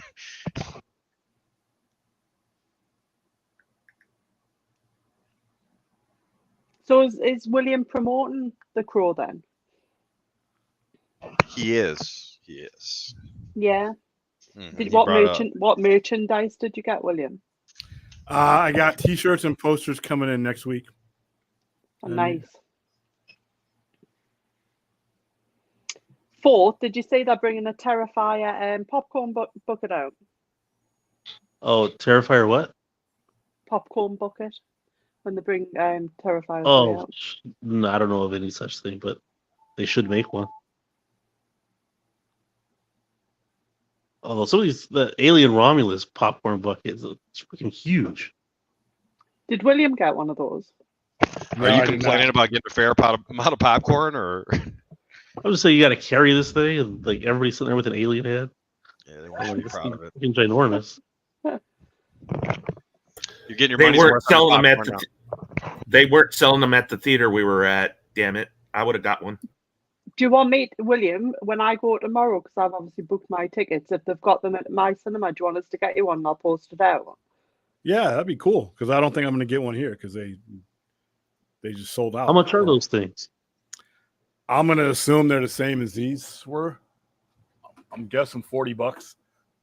So And you automatically get the popcorn with it, or you have to buy that and then buy popcorn to fill I'm it? not sure. It's Yeah, It's $75 for the popcorn and the popcorn bucket. Well, this I didn't get popcorn with it, so I just got. It's $100 per person, and that's the deal. If you get a movie ticket and a popcorn, and then for $127, you can get a soda with that small. It's a good way to add on revenue, but like I said, I've seen people putting this one on for $80 on eBay, and I'm like, what? I'd be like, fill mine with nachos.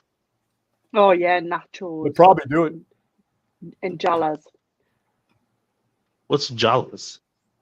Jalapenos. Or jalapenos. Oh.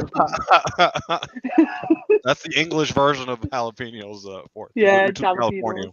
It's the Geordie version. It's aluminium. Yeah, aluminum. Yeah, William, I'll have a look tomorrow. If I can get you one, I will, and I'll post it over. And don't forget the vitamins. I need to post vitamins as well. What's that? Don't know. Somebody said something about vitamins. Oh, Yeah, we call them vitamins out here. That's why. Oh, vitamins. Yeah. Vitamins. Oh, we call them vitamins here in Australia too. Well, I think is it Vegemite's equivalent to Marmite, isn't it? Yeah. Now you're speaking French to us, man. Yeah, and then Yeah. isn't there one called Bovril as well, or Bovril? Bovril, yeah, Bovril.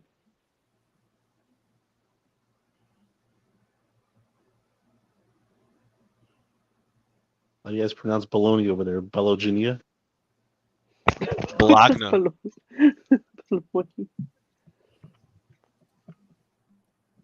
I can see all those appropriate pronunciations. This is just when it comes to water, you guys lose me.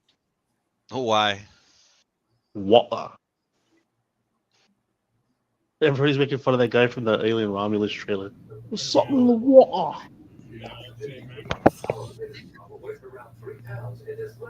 Well, there's the American water. Yeah, if you go to the East Coast, it's like water. Water.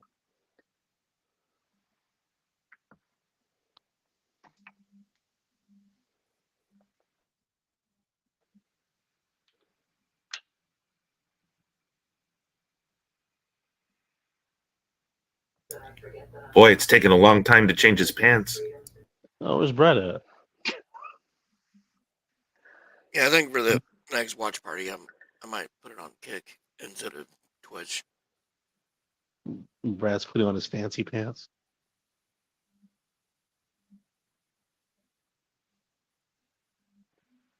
Kick pretty much looks exactly like Twitch, so it won't be too big of a change.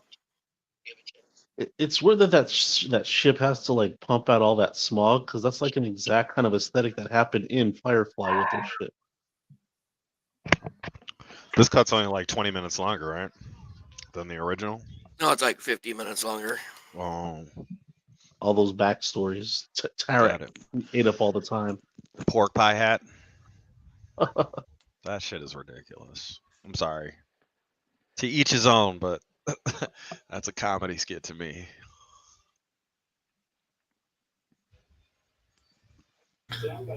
I bet William has us muted. He has himself muted at the very least. I don't think he's got us muted though. He's embarrassed by us. His only friends.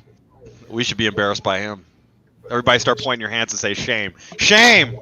Shame! Yeah, he's turned the volume off. He ain't hearing us at all. Yep.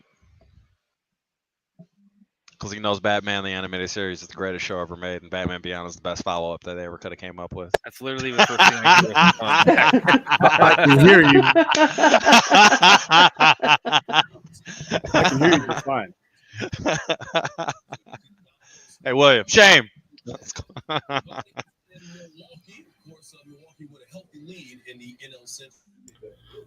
So did you put your fancy pants on, Brad?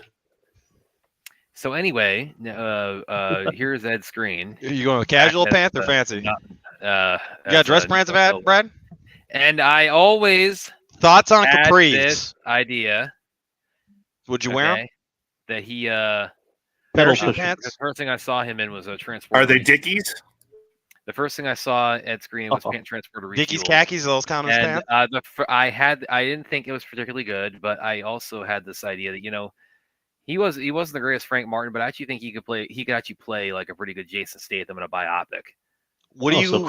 What's your position on trousers? Is that not banned? Everybody's thoughts on that? We want to talk about or pantaloons. Pantaloons, those were brought up earlier. Yeah, are those off limits? William, are you hearing this? I'm just being assaulted with. There's really no response to it. I don't know what the hell is going on. What about pantalones? There's another one. So William, before you start a stream now, do you like clear the background of the room that you're in to make sure there's nothing hanging up, or are you like extra cautious? I don't care. Whatever's there is there. I mean, leave this orange cup in here. Also, there's been plenty of things hanging behind me when I stream. Whoa! What's hanging where? There's been plenty of things. Things hanging what? Okay. This is getting real personal, William. That's all I'm saying. Stupid is what it is. But, What's the chances of Fourth actually saying what he saw? Do you know what I mean? And then holding on to it. What's the chance of him caring about what he saw? That's even better question. Just doesn't miss a thing, does he? He's gotta scan the frame. Williams 5K has is back on the scene. Brad, William.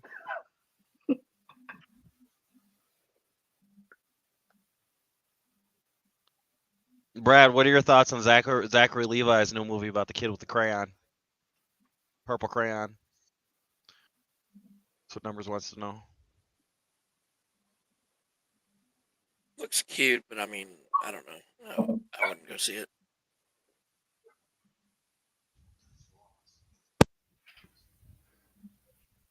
Did you hear us, Brad? No, I just stepped away for a second. Williams 5K had a question, and then Numbers wanted to know what you thought about Zachary Levi and that Purple Crayon movie he's in.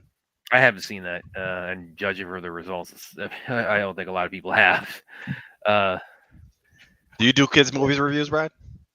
Nah, not so much. That would be cool. What about a kids kung fu movie? Like, Well, I Like mean, the that's Surf Ninjas or Three Ninjas or Spy Kids. Karate Kid. yeah, I mean that might be different, but yeah, that's Purple Crayon. That is that based on something? Yeah, it's based Based on on a book. Shazam 3. It's based on a book from a kid's book from the 50s. Yeah, but yeah, that didn't really pull me in. So yeah, I just kind of, I it's not so much I sat it out. I just was like running out to see it. They also made like a mini series on it in the, I don't know, 2003 or something. I don't like that Gunner cut his beard in this movie. It really throws the entire Really? ambiance off. He Well, should've yeah, done yeah. more. I know everybody's getting war ready, but come on, keep the beard. That was Be the a tough best he guy. could do. Man, What else but was Gunner the best gonna thing to do? do is leave the beard on. That was the village tradition. Like all the tough guys and the leaders in the village have beards. Look, and then the Corey Stoll character had a beard too. It was massive. The king wished he had a good beard like Corey Stoll did. That's where they were at with it. At least I'll say there's a little bit of justice for Gunner in this scene, because before it seemed like he just screwed up out of love and started a war and kind of ruined her plan to give herself. But the whole intro on part one kind of says, yes, Noble does not play fair, and so Gunner actually saves her. So good for you, Gunner. You did. So that's a redeeming quality of this movie for you, then. Fourth, is that what you're admitting? It helps. I don't know if it redeems, but it helps. See, it's called having an open mind, Fourth. Maybe one day William in his old age will reopen his mind, and other things that he doesn't like that he realizes they spend billions of dollars on and they make will be fine. And I'm not just talking about what I like. I'm talking about anything. What's that, Ruth? Can I ask a question? You know when Yes. obviously when he had the tubes coming out of him, right? Mm-hmm. Did we actually Yeah. find out what that like sort of chemical My theory, or whatever? My theory is whatever the collie were doing, because you see them feeding the collie right before and after he gets raised from the dead. So I think it has something to do with the collie, but it might have something to do with Princess Issa being alive still. So I thought it was more that matter that used to hyperdrive the ship. They used it to regenerate his body. That's what I'm saying. That they feed that to the collie, and the collie produced that, and then that's whatever's. Oh, is that coming what they're called? Yeah. Yeah, that would make sense. I think that's a good theory. There's more. I mean, so we don't really have an answer to answer that, Ruth. We have a couple of questions, or we have a little more direction than before, but we don't have an answer yet, as far as I know. Do you think his pants were good though? Do you think like his pants helped? Oh no, they got future pants, so like they can hang out on fucking horses, they can hang out in space battles. Future pants are the way to go. I don't know why the fuck you would ever ban pants in the year 2024 when potentially the pants can be indestructible if we get to this point in the future. They're auto-fitting pants. Auto pants, exactly. Robo trousers, if you will. Similar to the jacket from Back to the Future 2. Hey, look, exactly. Fit him. It's Nikes, exactly. William Noble, he's fighting in a hallway. What does that remind you of? Where are you at? Disney Plus TV shows to save money. I'm sorry. That's what it reminds me of. But no, it's like something else. Hallway. The Raid. Yeah, Daredevil. What Daredevil. Is what I would. No, it's the Raid I was thinking of. Game first. But Daredevil had some fucking amazing hallway fights. Spidey, it doesn't matter, Spidey. Everything defaults to the Raid. I get it. Who wants to have opinions and fucking diversity of thought? You're right. What the fuck was I thinking, Dracula? Oh god, look at these guys.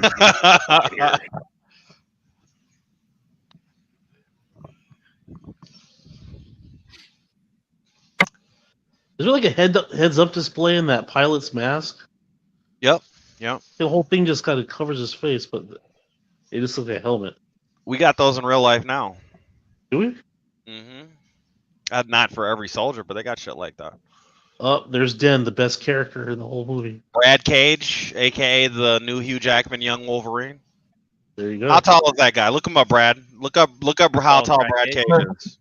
Okay, look him up. Wolverine's 5'3". That was the only big flaw with Jackman. He's like 6'1". So he's too tall to be Wolverine. Yeah, Brad Cage, he's 6'5". 6'5", so he's taller than Hugh Jackman is actually. Yeah. But he runs around like he's Tom Cruise, and he's got all this little guy energy going on. So that's cool. Maybe he could be Batman. What do you think, Brad? Brad Cage is Batman? Brad Cage's Cyclops. If they do the Phoenix Yeah, 5. that's you. Yeah. Here goes Nemesis. Best character in the thing, the show. Well, I don't know. They kind of restrict her. She's gonna fight these 5 people for like 30 minutes. Yeah, well, they gotta, it's a war. She can't be helping on the battlefield if she's tied up with special forces. Fourth, how many times have you fought the Navy SEALs by yourself? By the way, Fourth. Well, by the way, Navy SEALs with lightsabers. I'm sorry. All you got is this fucking kid that you train just looking at you like a dumbass, and nobody else is helping you. The correct answer to that question was 3 times. 3 times. Sorry. So you do know what you're talking about. I'll shut up. Sorry.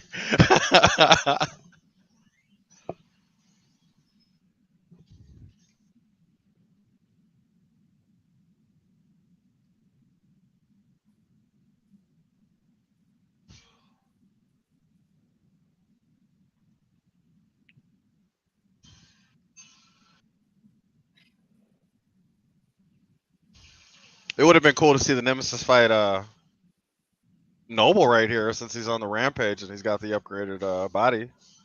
Yeah. That would have been cool to have a fight down here in the tunnel with be a constricted fight and then bring it out to the open somewhere. I wouldn't be surprised why they just wouldn't superize all their generals. Like Noble's still already been super. Who's to say that they don't though?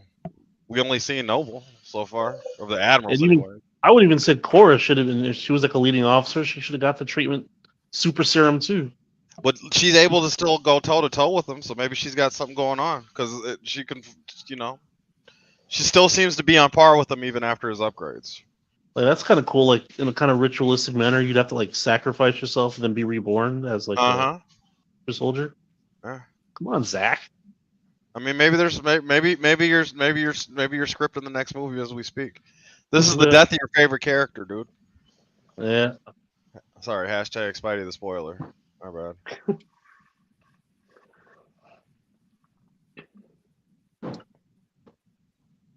So Jim Carrey's revenge on Wolverine, huh? I was going to say, we're being left alone. Why has Brad disappeared though? Brad's caught up in this action right now. What sucks, Den is actually a good guy. I thought he would have been like the Gaston of the village or something. No, he was putting everything. He was handling his business. He had love for everybody. Everybody loved him. He was that guy. It's kind of like he's like the anti-Tri, or he's like the Tri version to Gunner's anti-Tri, if you will. Does that make sense? Not a floob. Gunner's a total floob. Dennis less floob than not. I think he should have been a Gaston just to make the character a little dynamic, a little conflicting. But then you would have been saying, "Oh, they stole that from the fucking Beauty and the Beast," and then you wouldn't have been happy. He's your favorite thing about the movie, and now you want them to change it.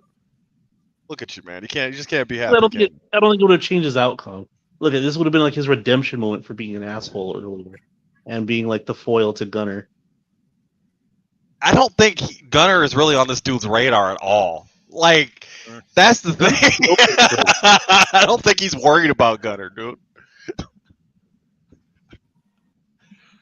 Oh, there he goes. You have you know more about Gunner than anybody else in this village. That reminds me of the other guys. You think what I'm thinking? Yeah, aim for the bushes. And they just fucking splat on the fucking. Have you ever seen that? Have you ever seen that, Ruth? You gotta watch the other guys. It's just the beginning is hilarious. I mean, the whole movie's funny, but the beginning is hilarious. I've never seen that movie. Is it good? It's all right. It's all right. It's a Will Ferrell movie, but the intro is The Rock and Sam Jackson as like these badass cops that make the worst possible decisions, but they look cool while they're doing them for the most part. It's just funny how it starts. Sounds good. So Wolverine's pants is in the chat. Wolverine's pants is back. What are we here for? What's the charity event for again, William?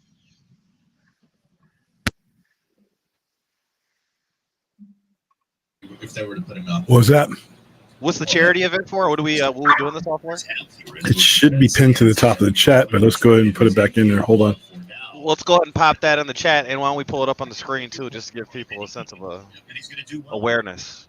No doubt about There it. you Let me pull up the website. The goal and Hey, shut up. whoa, whoa, whoa, whoa, whoa, whoa, whoa, whoa. Sounded like a setup. Oh my goodness! Look out! He just barely got out of the way of that. And that. So you're watching sports? Watching the Dodgers versus the Cardinals. Birds don't fly. Fish don't swim. Spidey, shut up. Things that don't happen. Tell me about it. Sacred riding in on right-handers is a new pitch. Most of the time, as right-handers before this season, you're going to be diving out over the plate. I We were still going for the don't want to talk about baseball, man. My team's already got like 92 losses already. Damn. The White Sox. Oh yeah. Oh yeah. Yeah. They're in trouble. Blair.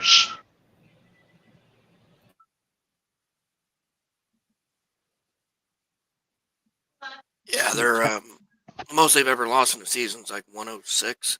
They're definitely gonna beat that.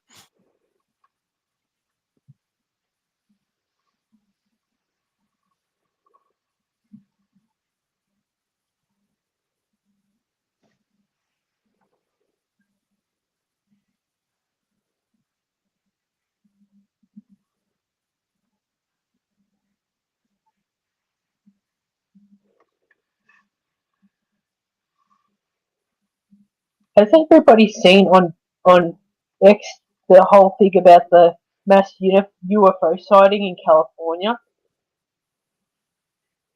Where's that now?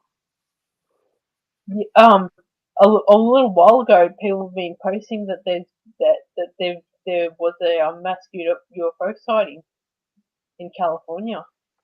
A mass UFO sighting? Really? Yeah, in California. Yeah. I forgot to look up, but You didn't see it, Fourth? I didn't see it. I saw Gotta something ask crazy Becca. one time. I saw something floating around in the sky one time. It was darting around pretty quick. Yeah, it was someone's frisbee. It was just too high to be a frisbee. It was a frisbee thrown off a mountain or a building. And Was changing it Blade's frisbee, by any chance? You have to ask Blade on that one. I don't know. But I'm sure if there's one person that can stop. Blade's too old to go outside and play frisbee. At least he can go outside, huh, Dracula? Yeah. I'm okay with that though. I'm okay with that though.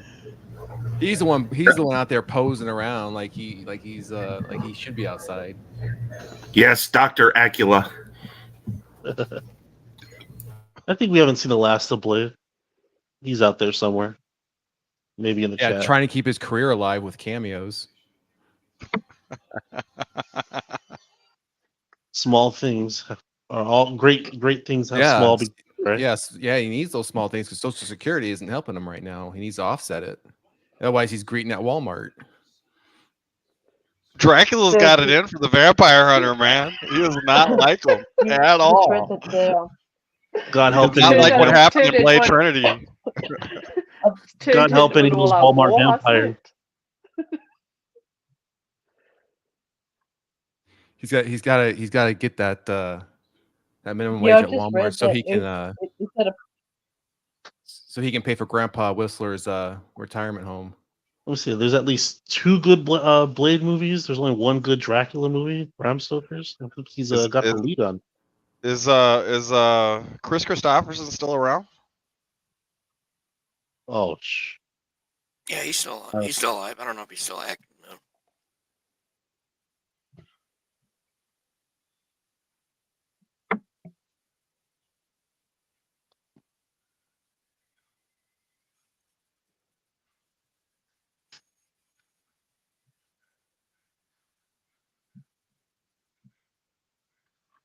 You know what's kind of like messed up in this? That when the young guy, I don't know what his name is, but the guy that's in love with the girl does the report to the captain of the ship, whatever, and the captain says, "Oh, everything's in order. Maybe some mercy is in order then." And it's like, for one modicum of a second, you think, could this whole thing have been avoided if they just didn't go with the whole revolt? Who knows? They knew he was lying though. They in this version they established they knew he was lying. Noble's lying, but the other guy that Noble Cassius. consorts with, yeah, was like maybe some mercy's in order.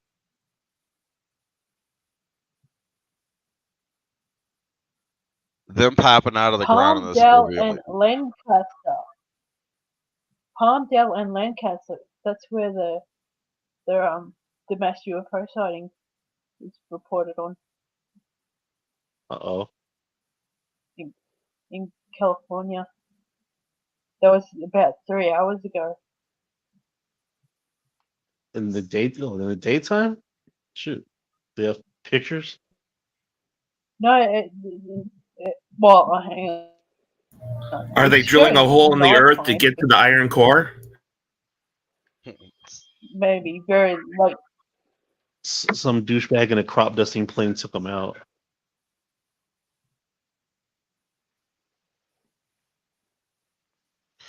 The when they pop up from the underground, it reminds me of how Well Dune did that with the in the second movie with the battle scene in the desert.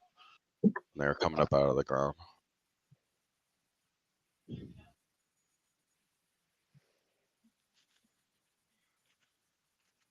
Haven't seen that one. You haven't seen the new Dune movie that came out earlier this year? It was on, but I just You didn't look. Well, he couldn't even watch the first one because he fell asleep all the time. it was the Batman all over again. After 3 tries, and I'm like, all right. You haven't finished watching the Batman? I broke it up over like 3 days. That's why I got to it.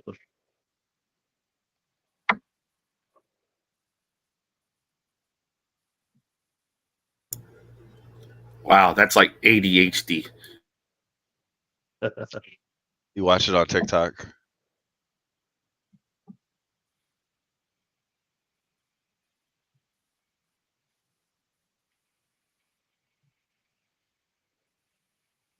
Yeah, I'd have That's to Kurt Warner. Eater. Oh wait, there you go. The Nemesis, freaking unnecessary death. Where's the dude with? Where's the young kid with the gun? It's gonna show up after the fact. Where'd Brad go? Away. Maybe he'll be back.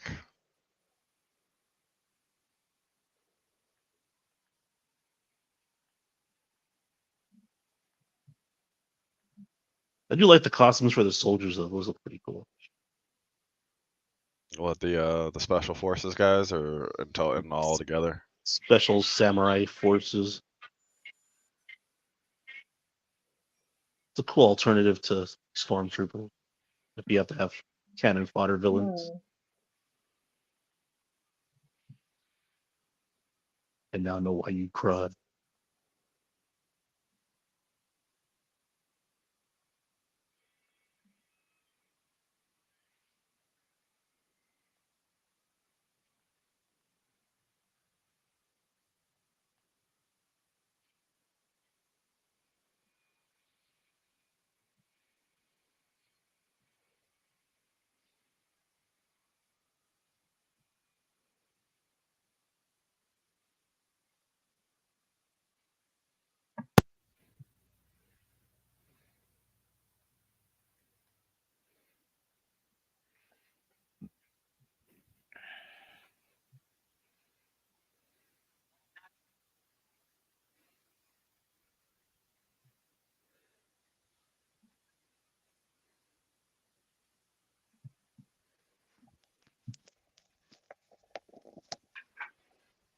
Okay, so I don't know. Do you guys think we'll see Nemesis again?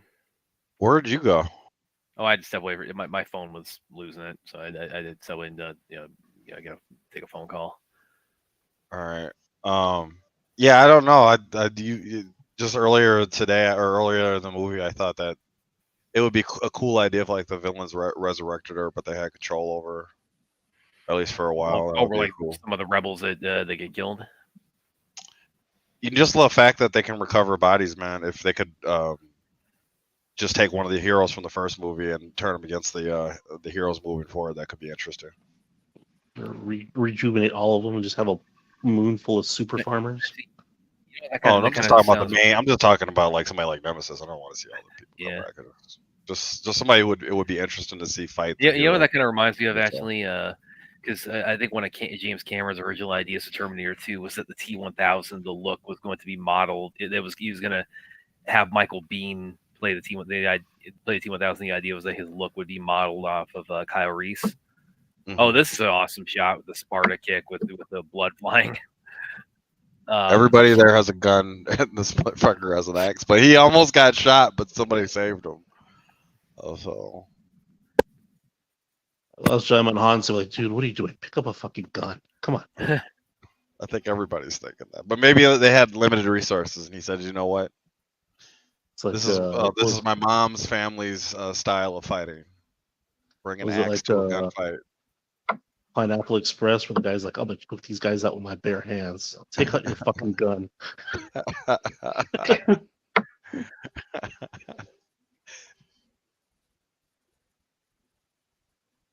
That guy's hilarious.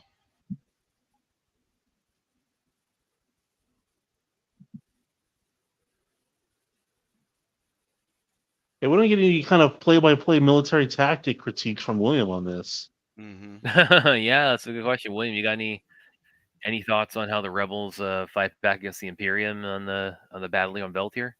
Or having an axe and a gunfight on a bridge? No, it's pure fantasy. It's there's no way any of this happens, so you just got to let it go, you know.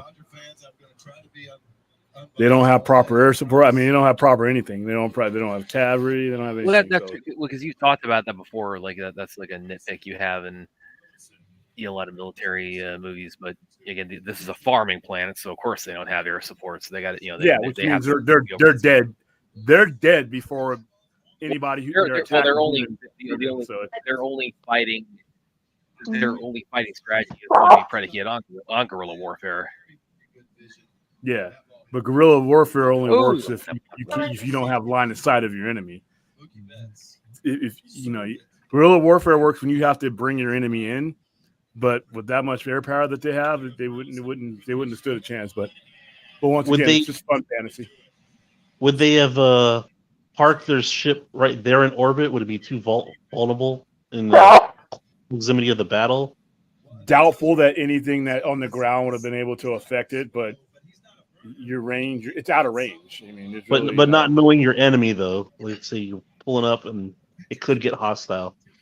Well, if you had something that high tech, you're probably going to be able to detect an energy signature large enough to take you out.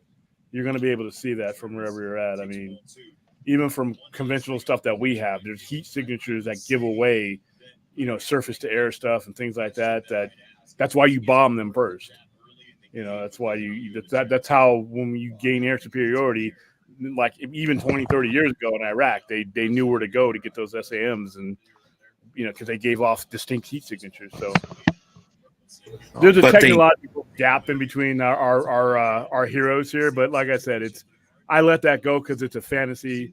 I mean, he's fighting a guy with an axe and they all got guns. And so there's it's not like Conan or something where everybody just fights Conan one-on-one. They're just going to bum rush him or something. So if they came across, let's say today we came across enemies that were hiding in holes, like let's say Vietnam, but like in this type of terrain, we have heat signature stuff to detect people or scan. You'd send in a drone. You'd send in a drone with the heat signature. You probably wouldn't be able to detect it around, but you'd be able to send in a drone, and that'd be about it.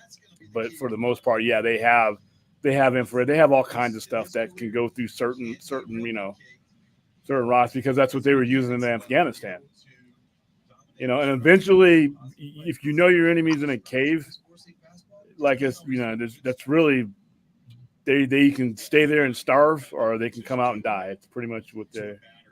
Well, if you're facing Bobby Miller to this point in the season, that's if you're patient enough. But if you really wanted that target, you'll get that target once he's in a cave. All right. Very insightful, William. Very insightful. Excellent. He gets it in the zone or around the zone. It's just not commanded at will.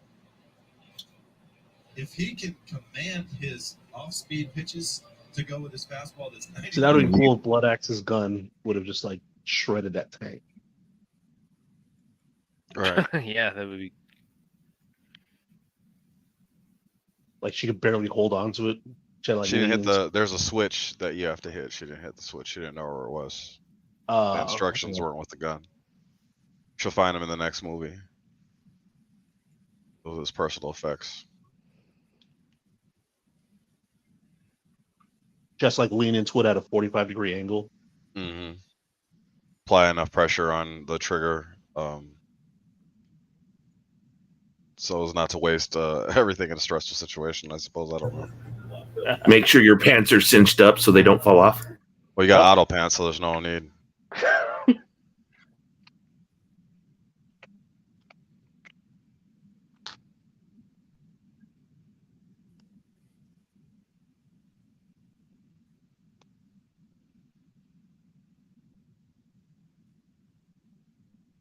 Now, would those soldiers be all behind? Well, there's a lot of soldiers, but I would imagine that they would all be behind the tanks advancing.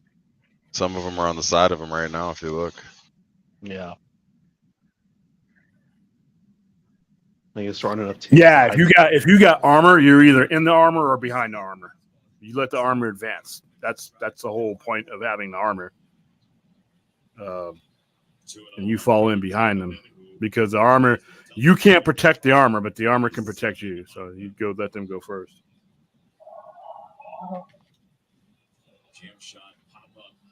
Do you think they would have used, like, if it was an option, story withstanding, they would have used like chemicals and stuff just to gas these people out and like hang back? Or I mean, yeah, it's possible. I mean, you don't have like Geneva Conventions or morals or anything, so they could have. But yeah, story-wise, that doesn't work. But if you do that, who's going to harvest the grain for you? Oh yeah, all that grain will be tainted with mustard gas. That and your own people wouldn't be able to move in afterwards. You really, if you're trying to take territory, you probably don't want to mess up the territory that.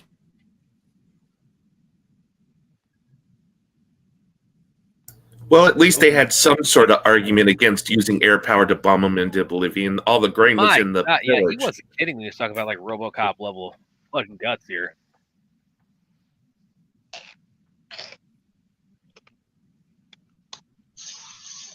And on a technical detail, fantasy movie withstanding, would the soldiers in the back be firing along with the soldiers in the front, or will only the front lines be firing and then switching out?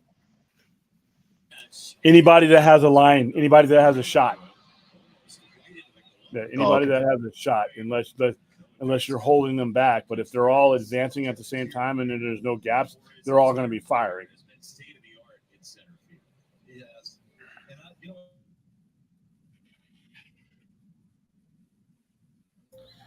Yeah, you have to have infantry with armor, because either one by themselves is vulnerable. Ask the Russians. And are there people that are dedicated to pulling wounded out, or they just look for the wounded after the war is over? You have field medics, but if you're in a situation like this, the best you could do is to let the main unit advance and take them out because out of a line of fire. That's the best you can really do.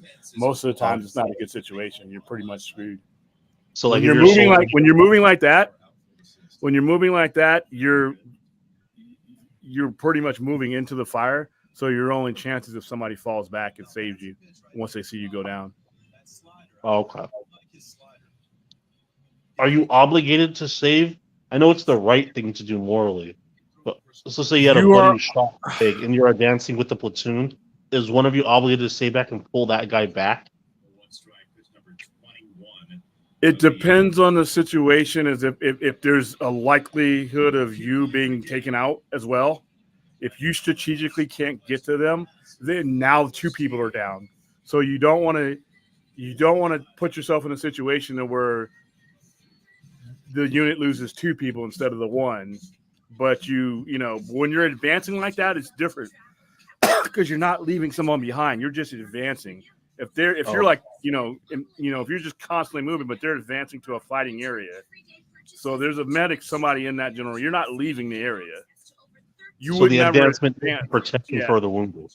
Yeah, you wouldn't advance without leaving that person. You wouldn't move on without leaving that person. But in a situation like that, somebody strategically will be able to get to that person, but you have to do it in a way that doesn't cost you more people. Sometimes if snipers will do that. Snipers will take out somebody because they know somebody's going to have to come get them, and then they'll continue to pick those people off. So you have to be wary of what's going on and what kind of firepower you're up against, and but you do everything you can to get that guy out of there. Just sometimes it doesn't work out. What are you doing? Taking control. Humana, a more human way to healthcare. Yo, those are nice. Hold on 1 second. Candace, what's up?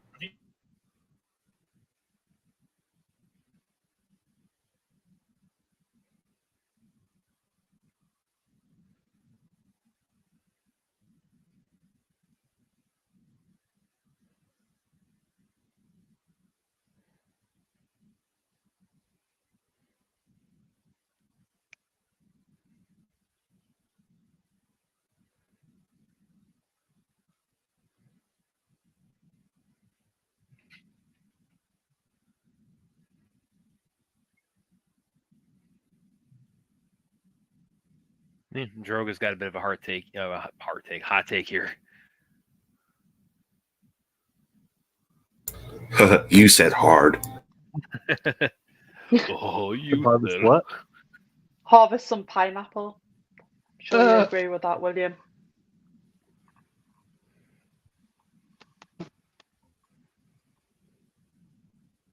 They didn't be too healthy.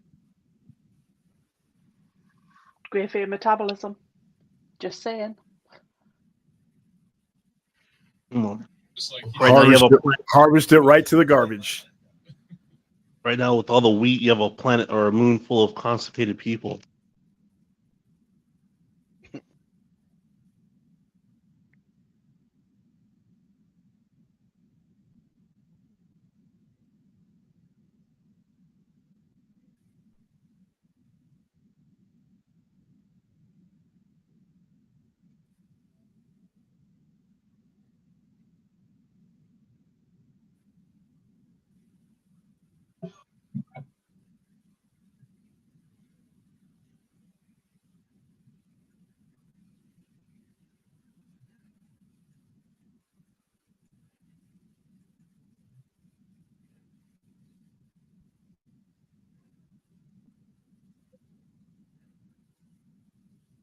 Ignorant farmhand here. Is wheat the same as oats, or is oats a completely different thing than wheat?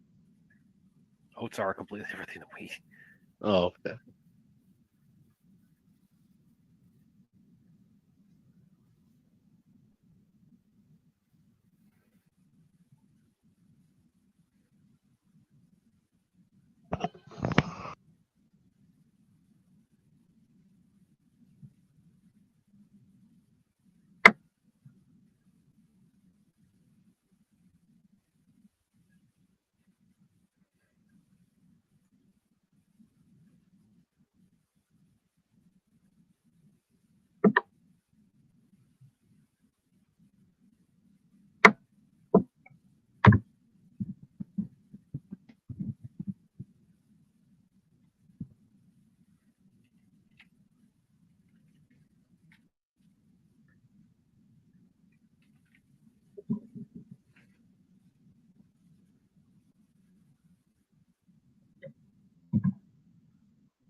Pants. Stop. Whoa, that guy just got destroyed. In the groin? No, he just got destroyed. Oh. Yeah, Zach. Yeah, he wasn't kidding when he said this like RoboCop level of people getting getting destroyed. And this, I have to say, this is one of the few movies where the CGI blood doesn't bother.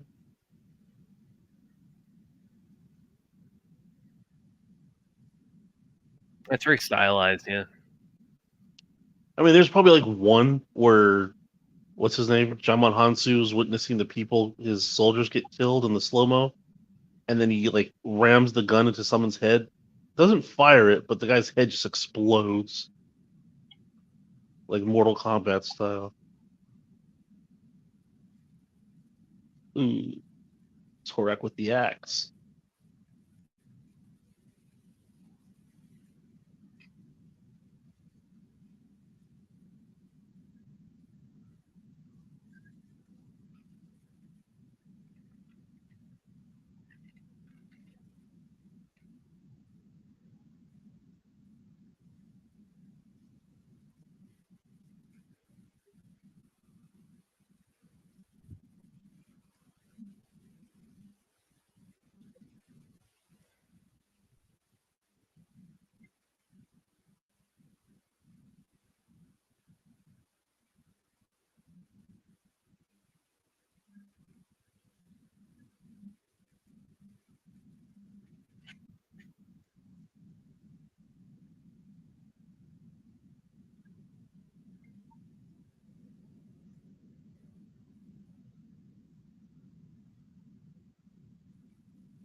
This war scene kind of reminds me of something that you'll see from like a war movie from World War One.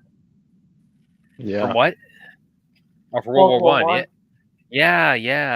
Well, because obviously the trench warfare aspect of it. Oh God, Jimmy. Oh, this part where Jimmy enters the fray. Like, oh God, this is like, I love this because it's such a turning point. But it's a turning point for the battle, but it's also a turning point for him. Figure Jimmy could be a one shot, one kill, headshot every time. Yeah.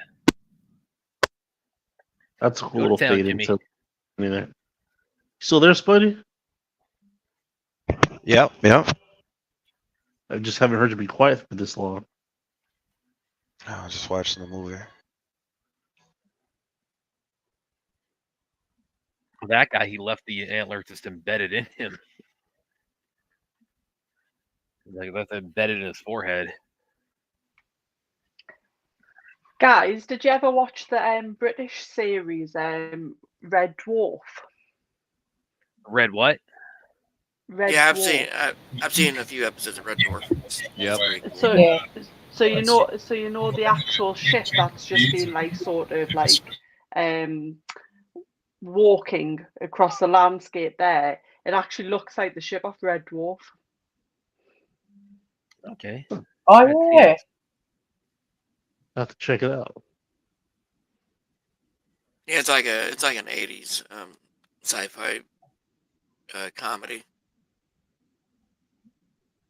It's a show or a movie? It's a show. It's a show.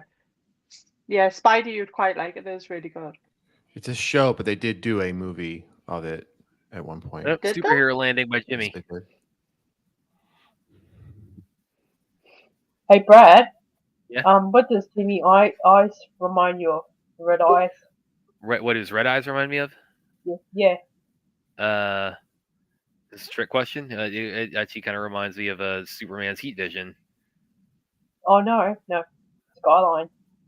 What's that? Skyline. Oh, you're right. Yeah. How did you that's not right. get that, Brad? That's I how did I miss that? Yeah, with the pilots. Yeah, when they have when their eyes go red. It's yeah. That's a good catch, Aaron. I made that connection. This guy, I was thinking like connecting to Zach's work. It's like, oh, red eyes, Superman. No, that's a good catch. That's a really good catch. Thank you for pointing that out.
So, Brad, what do you imagine that Moa would look like, since the ships are so steampunk and World War One and Two inspired looking? So, what would I imagine? What would look like? Moa, the home world, the mother world. That's a good question. I know there's again the Imperium. They're still kind of steeped in Nazi imagery, so I kind of almost picture sort of like you can imagine like a futuristic like version of like the Third Reich. That's kind of what I've always had in my head, is like it's like Nazi Germany with with future technology and like an alien spin to it. That's what I would kind of picture the mother world looking like. It's like actually my favorite kill of this one. I like how she shot the guy while he was looking through the telescope. Yeah, everything exploded through it. That was pretty cool.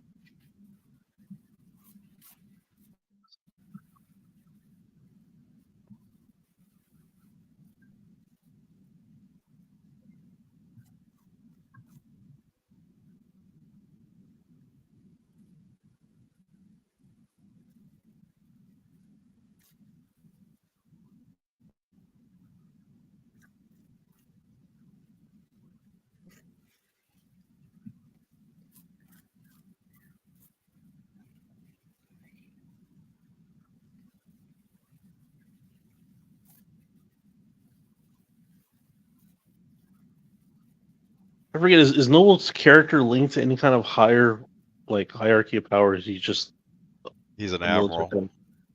Because I'm surprised they would want to bring him back as overly emotional as he is and violent towards his own people as he is. Maybe he's an artificial human, or maybe that's what they value in the Imperium is somebody like him. Maybe Cassius is too much of a pussy and is not really Imperium material. Because you see Cassius how they did the king. Yeah, but look how they did the king. You know what I'm saying? They felt the king was going too soft, so all the senators and all the high up people said, "Fuck that shit. We're gonna get back to killing and dominating." You know what I mean?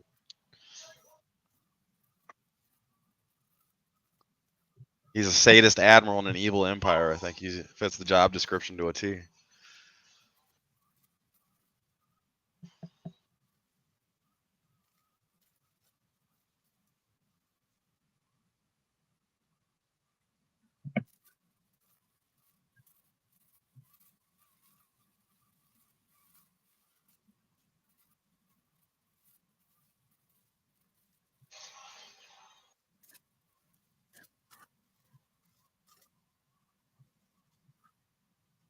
So from a self-preservation standpoint, do you take the gunshot to the head, or do you let the fucking elevator door close and it's about to get destroyed anyway?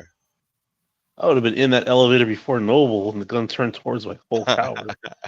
I'm like, hey. Yeah, he caught onto it late though. He didn't catch the. Well, in the extended director's cut, we see where someone's pushing the button, closed door, closed door, closed door. Ah, the extended director's We haven't cut. seen the extended director's cut yet. Got it. Hashtag release the extended.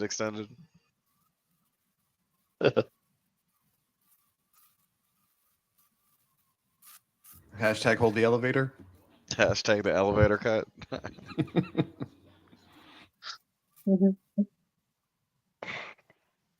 So, guys, I've got a question. What's that? Who is everybody? Because obviously this is the second movie and we've watched it. Who would you choose as your favorite character out of both movies? Only one character. Nemesis. Starting with you. Yeah. Ruth. Yeah.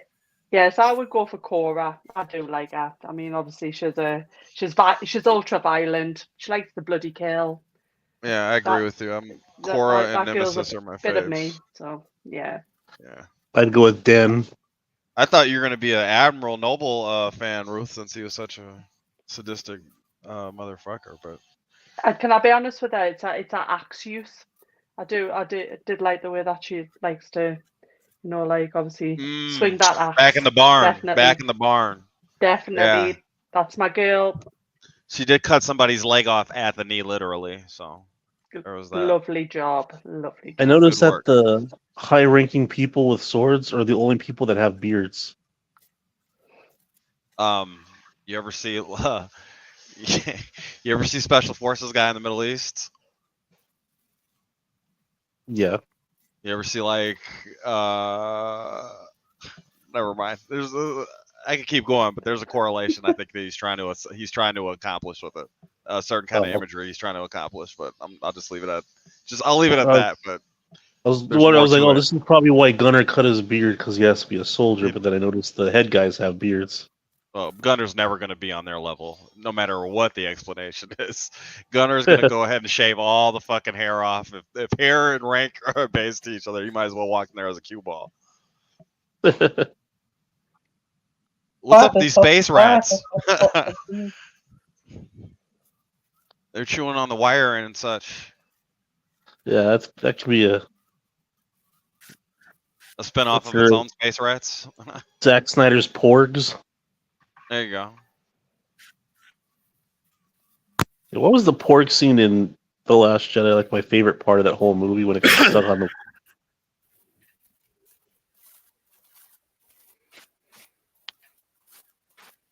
I don't know. I'm a sucker for fake animal violence. Like if So someone Guardians wrestles 3 is one of your favorite movies then, huh? I haven't seen it, but if someone wrestles with like a cat, you could tell it's like a puppet. And they're like throwing it against the wall. I just lose my shit.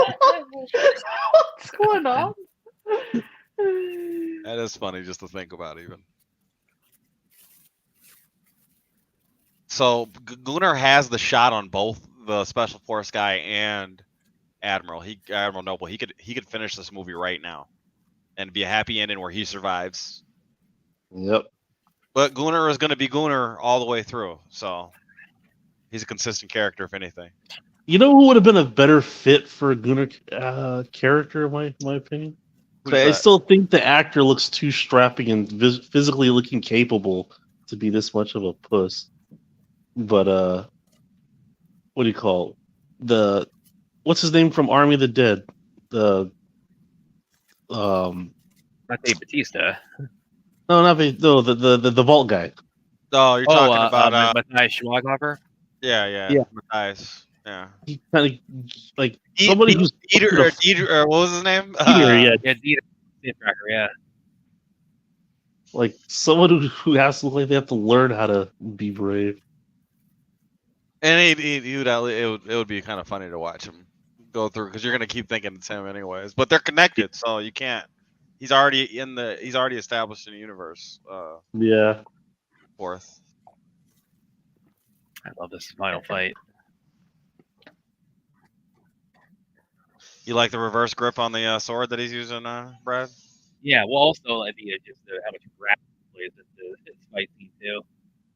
You cut in and out when you responded, by the way, so I only heard a few of your words. Oh, yeah, everything you said, yeah, but also I just really like how much because the ship crashing, how much gravity plays a role in this fight too. Mm-hmm.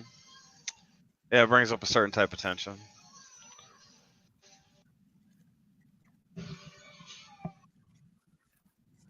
Well, because I mean, it's like they're battling each other at the same time. They're also having to be mindful of their surroundings. Yeah.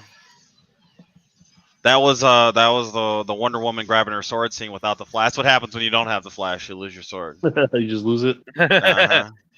You don't have him just ping it over to you by his finger. I kind of like how throwaway the lightsabers are in this. It's like it doesn't harken on like this is your special. Well, they don't lay into it too much. Well, even the lightsaber on the first Star Wars didn't get him that much play either, though.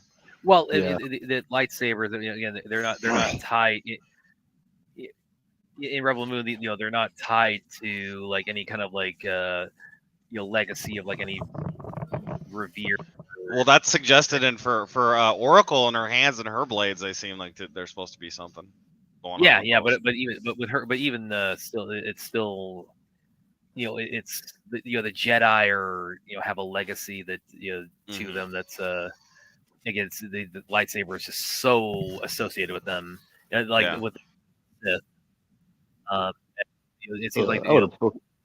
They're so associated with the Jedi, you'd almost forget that George Lucas ripped off Flash Gordon for lightsabers. Yeah, and so this with Rebel Moons, it's almost like these kinds of. It's almost like they're. I don't know if I'd say commonplace, but it's they're more seen in the universe, anyways. Yeah, it's not. This situation might be a special situation with the Special Forces and Oracle, but yeah. All those ships that are like abandoning the mothership or the King's Gaze, how far can they fly? They can't go into orbit back home. So are they just docking somewhere? They're going to get caught up before it matters.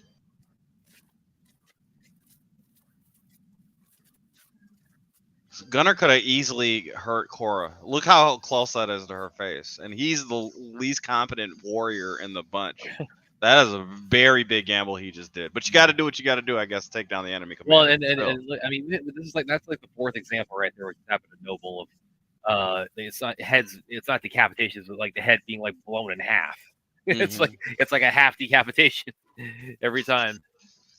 Yeah. She just made sure she got it all taken care of this time. He won't be able to, if they bring him back, he won't be able to smell shit next time around. Yeah. I'm sure that's what he's worried about.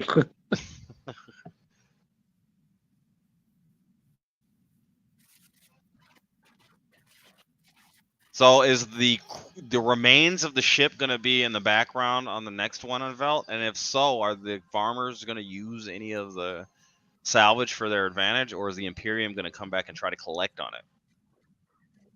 I mean, it's pretty. I mean, as powerful as the Imperium is, that's a pretty important piece of machinery that's just getting abandoned, right? Oh. Yeah. They're gonna use the giant woman's body. Or Jawa's gonna take it over and start selling little pieces of it in Tatooine.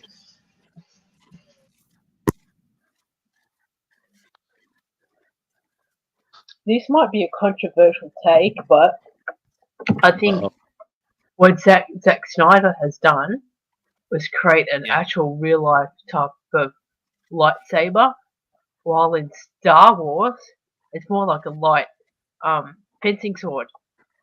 Mm-hmm. Yeah. It's more like what? Like a light fencing sword. Oh, yeah, I get what you're saying there. Yeah. Well, especially in like the early Star Wars movies, because the fight choreography with the lightsabers didn't really start getting. They didn't really start getting like really complex until the prequels, with like the Phantom Menace. So yeah, it tended to be very basic, especially early on, and it will. What we see here, it's a like an actual metal blade that has like laser properties encompassing it. So yeah, it's kind of like taking the idea of the much more directly, like taking real life like bladed weapons and putting a sci-fi spin on it. I think I agree with that. Yeah. Omega Swiper wants to know who the most handsome actor is, and Taladia said that it was Titus. So there you go. In the chat there. Which one is Titus? Titus is Jaimin Hansu. Well, yeah, because he's 60, and it's like the only sign of aging is that he's got like the so Brad agrees with Taladia that Jaimin Hansu's Titus is the most handsome character in the movie. There you go, Swiper. I still say Noble looks like Lloyd from Dumb and Dumber. That's what I was saying. Jim Carrey got his revenge in this movie. Cora is a Black Widow type character, isn't she? Every guy she gets with ends up passing away. Her original lover, Den, and Gunnar. Huh. Two of which died in her arms.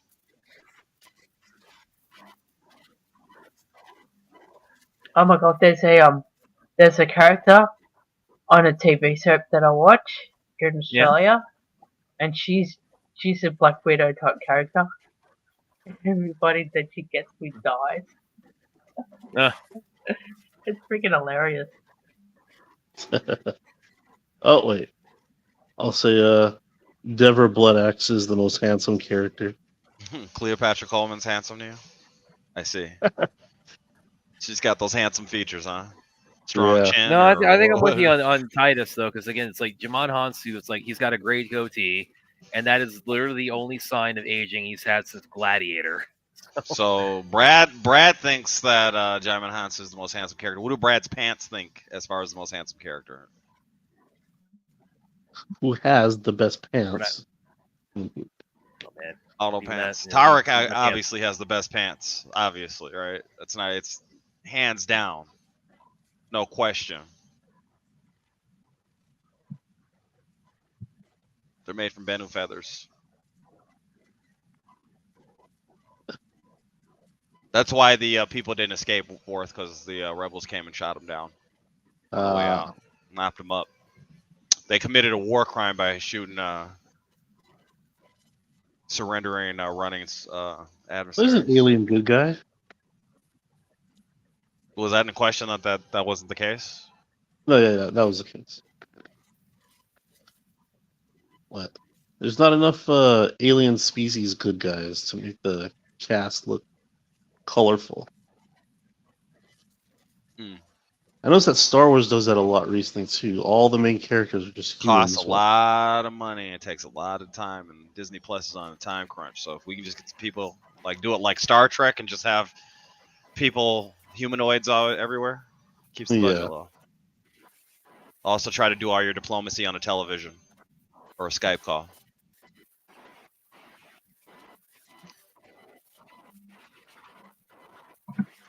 I didn't see that guy the whole war. I like this. You know, I would like to see like a Rebel Moon type TV show. Yeah, I think I feel like Babylon 5. I think they should definitely bring like a Jimmy character like series out. I think that would be quite. Well, and then we could. Go ahead, Ruth. I was just going to say, and then Brad, you could dress up with your gown on. And make sure you got your antlers. Yes. Your gown and your antlers. Well, I think at one point Zach actually pitched a Rebel Moon as a TV series. So yeah, that's definitely not. I mean, you would have had 12 episodes right here with the 6.5 hours of. Yeah. Imagine a whole episode dedicated to Torak. Oh, and his unfortunate family situation. Yeah. There you go. I feel like Titus really is an asshole for all this. He might even be able to prevent this entire battle on this moon. What is it? The fact that he's withholding the information that he knows. He knows the East is alive. Yeah. That's. Oh, this is like what was it? Was it Spider-Man or was it Batman where the butler had all the information? It was Spider-Man 3 when he tells Harry, your father, his glide, he got impaled by his own glider. And he died by his own hand, and it's like, yeah. Well, why didn't you tell him? Why didn't you tell me that before I was trying to kill him? How does the butler? Was the butler there that night? Well, he said the Green Goblin flew him off. He says he cleaned when Spider-Man brought it back. He cleaned his wound. Yeah. I could tell he was impaled by his glider, and it's like, there's no question your father died by his hands. Like, well, you couldn't have told me that when I was trying to kill Peter, and you would have spared us that entire movie too. He should have told him. I always, in my head, I think you could make a justification for that, because Norman's dying words in the first Spider-Man are, Peter, don't tell Harry. So you could maybe argue that extends a bit to the butler, where he was trying. Well, now we know the butler wasn't there to tell him. We do know that, or he wasn't there to be told. That's one thing we do know. I think instead of like Titus just saying these lines, they could have jumped back, and like I'll do a prologue, and just showed her that she didn't die. Because it's almost like a Kill Bill drop at the end of first Kill Bill. Or he could have told her, he's like, I got something I got to tell you, and then it fades away, and then you see the girl still alive. Oh yeah, that could be. Yeah, but that's the exact comparison I made too when I first saw the PG-13. When he says Issa's still alive, that's the first thing I thought of, was the Kill Bill Volume 1. Is she aware her daughter's still alive? And then cut to black. Here comes part 2. I think that works in Kill Bill because he's not telling it to the main character, but to Sophie. But here it's like, oh no, I could have altered your whole fucking fight motivation. Yeah, no, Titus is a general, and he's this military. This is a whole thing. Like maybe Titus was setting the village up in the first place. Maybe he was punishing the village first, selling the grain to the rebels back when it mattered to him. Can we just admire Deborah Bloodaxe for a minute? Mm-hmm.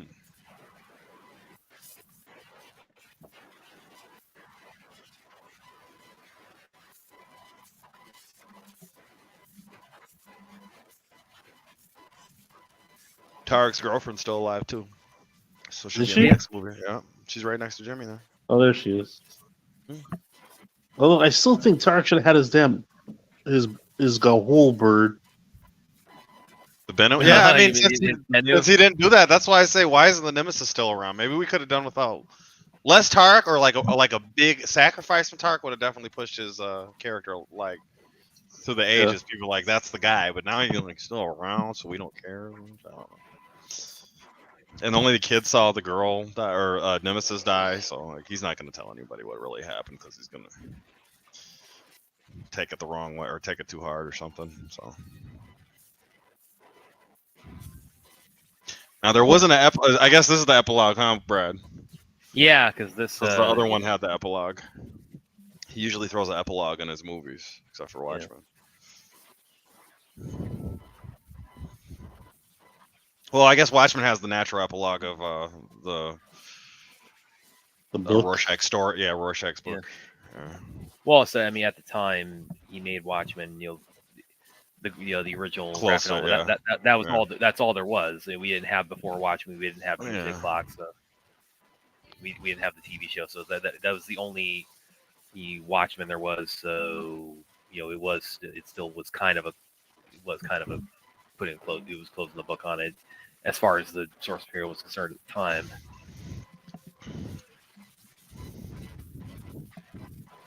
Excuse me, mister, interrupting the moment with your singing. She's actually from Justice League, but the other girl outsang her, so she had to find some other airtime on a different movie. She was in that village. She was in that village, but the woman that was singing actually wasn't supposed to be the singer. This was supposed to be the singer, and she took her stole her thunder. Stole her thunder. Aquaman liked her better. As long as you don't start picking up soldiers' corpses and sniffing them. I mean, there's your Just League connection right there. Oh, you're talking about the sweaters? Well, he's like a god that feeds them to them. You know what I'm saying? You gotta look at it that way. You know, that is. Remember, there's no food or anything to get to the village there because of the icebergs. Because of the icebergs, yeah. I don't know what's the full extent of Princess Issa's powers.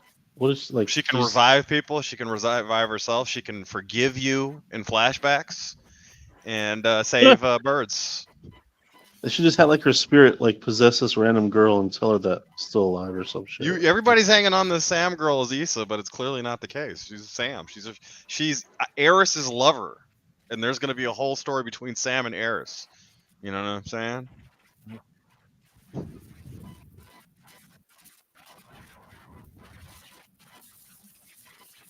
Oh, there is an epilogue with I forgot. I did forget there is something going on with this one. I forgot. Yeah, this isn't in the. Yeah, this is not. It was in the preview for the movie, the original preview. Well, there's a lot of stuff that was in the preview that wasn't included until the R-rated cuts. Which that's not uncommon. I think I've seen that stained glass in my church before. With the sword and the. I think Zach actually put out a photo of this throne room at one point, but it had like one of those green tarps of the. It had a green screen up at the top, so kind of they could add more to it to build it out. So, you put that on social media. Say, hey, here's a tease of what I'm doing. Tell Benioff and Weiss to jump ship on the whatever that they're working on, and tell them to jump on Rebel.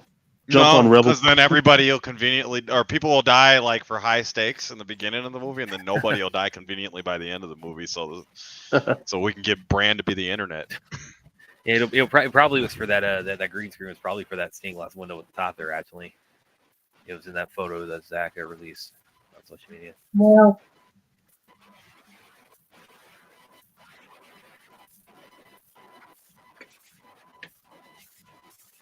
actually, you know what this kind of reminds me of too? But got his own Smack and Kang now. This guy, Aaron, this kind of reminds me of, but is like a tease that actually works for the future. This reminds me of The Last Airbender when it has the scene of the Fire Lord meeting Azula. Oh yeah. Yeah, but it's like, but the movie was so bad that we were like, well, we don't care that you're teasing another one because I want to see more of this incarnation of Avatar, and that's kind of what this scene is doing. This doesn't remind you a little bit of Darkseid's final scene on. Oh no, yeah, I can definitely see that. Yeah, with the hallway and the saying that they're going to go after. They're going to go. He's going to have his revenge and go bring the whole force after. Yeah, I can definitely see it. Yes. Yes, you did this on. I mean, come on, that's a legendary ass scene though, right there. You know what I mean? Yeah. I mean, well, here we go. It's like what I was saying earlier about the mother world, like resembling Nazi Germany. Here you go. I mean, you just can't miss it in that shot right there. You can probably even play the same music. It'll.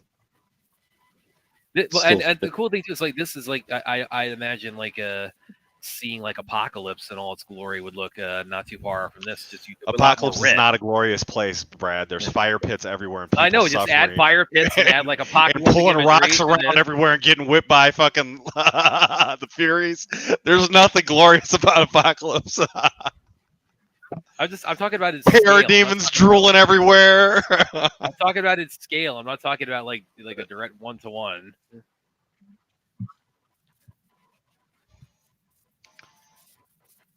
So, and that is Rebel Moon Chapter 2. Everybody, the director's cut. So where do you think it will go after this, Brad, if it continues? Well, I mean, I think it's pretty clear they wanted to set up the search for Princess Issa.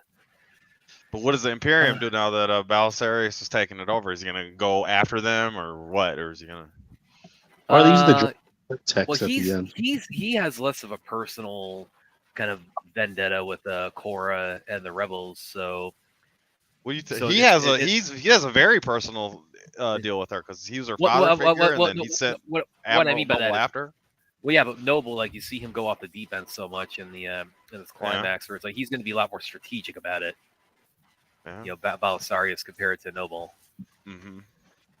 So, yeah, that's kind of where I see it going. It's like they'll meet again, but they're going to meet again in a way where it's like he's not going to be the bull. He's not going to be charging in with not planning. What type of control does he have over that astral plane that he was talking to Noble in the first movie?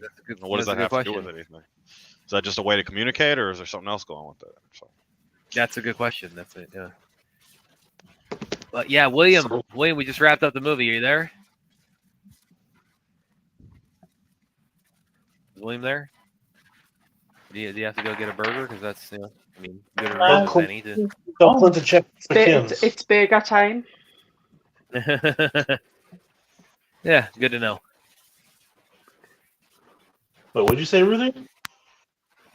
I said it's burger time. Have you not ordered anything tonight or this afternoon?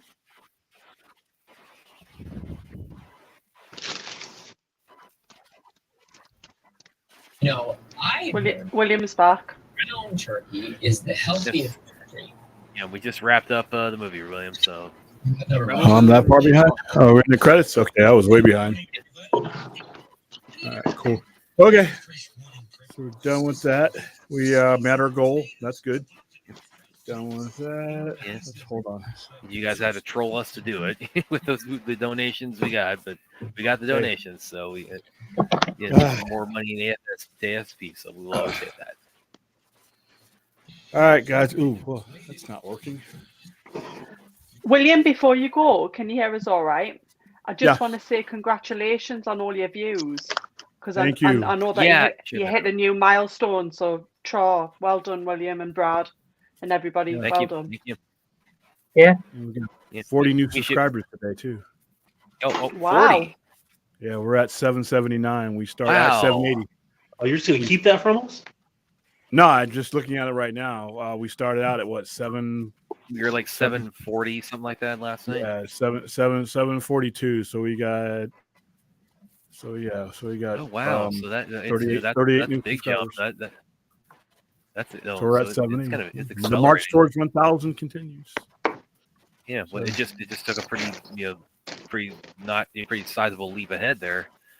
So yes, please keep like and subscribe. Everybody who's watching via Twitter right now, please like and subscribe to our YouTube channel, and also consider a donation to our AFSP drive. All right, guys, I will see you all later on this evening, probably around 8ish. All right. Try. Oh, that's okay. I'm looking at the private conversation. I'm like, what the hell are you guys talking about in here?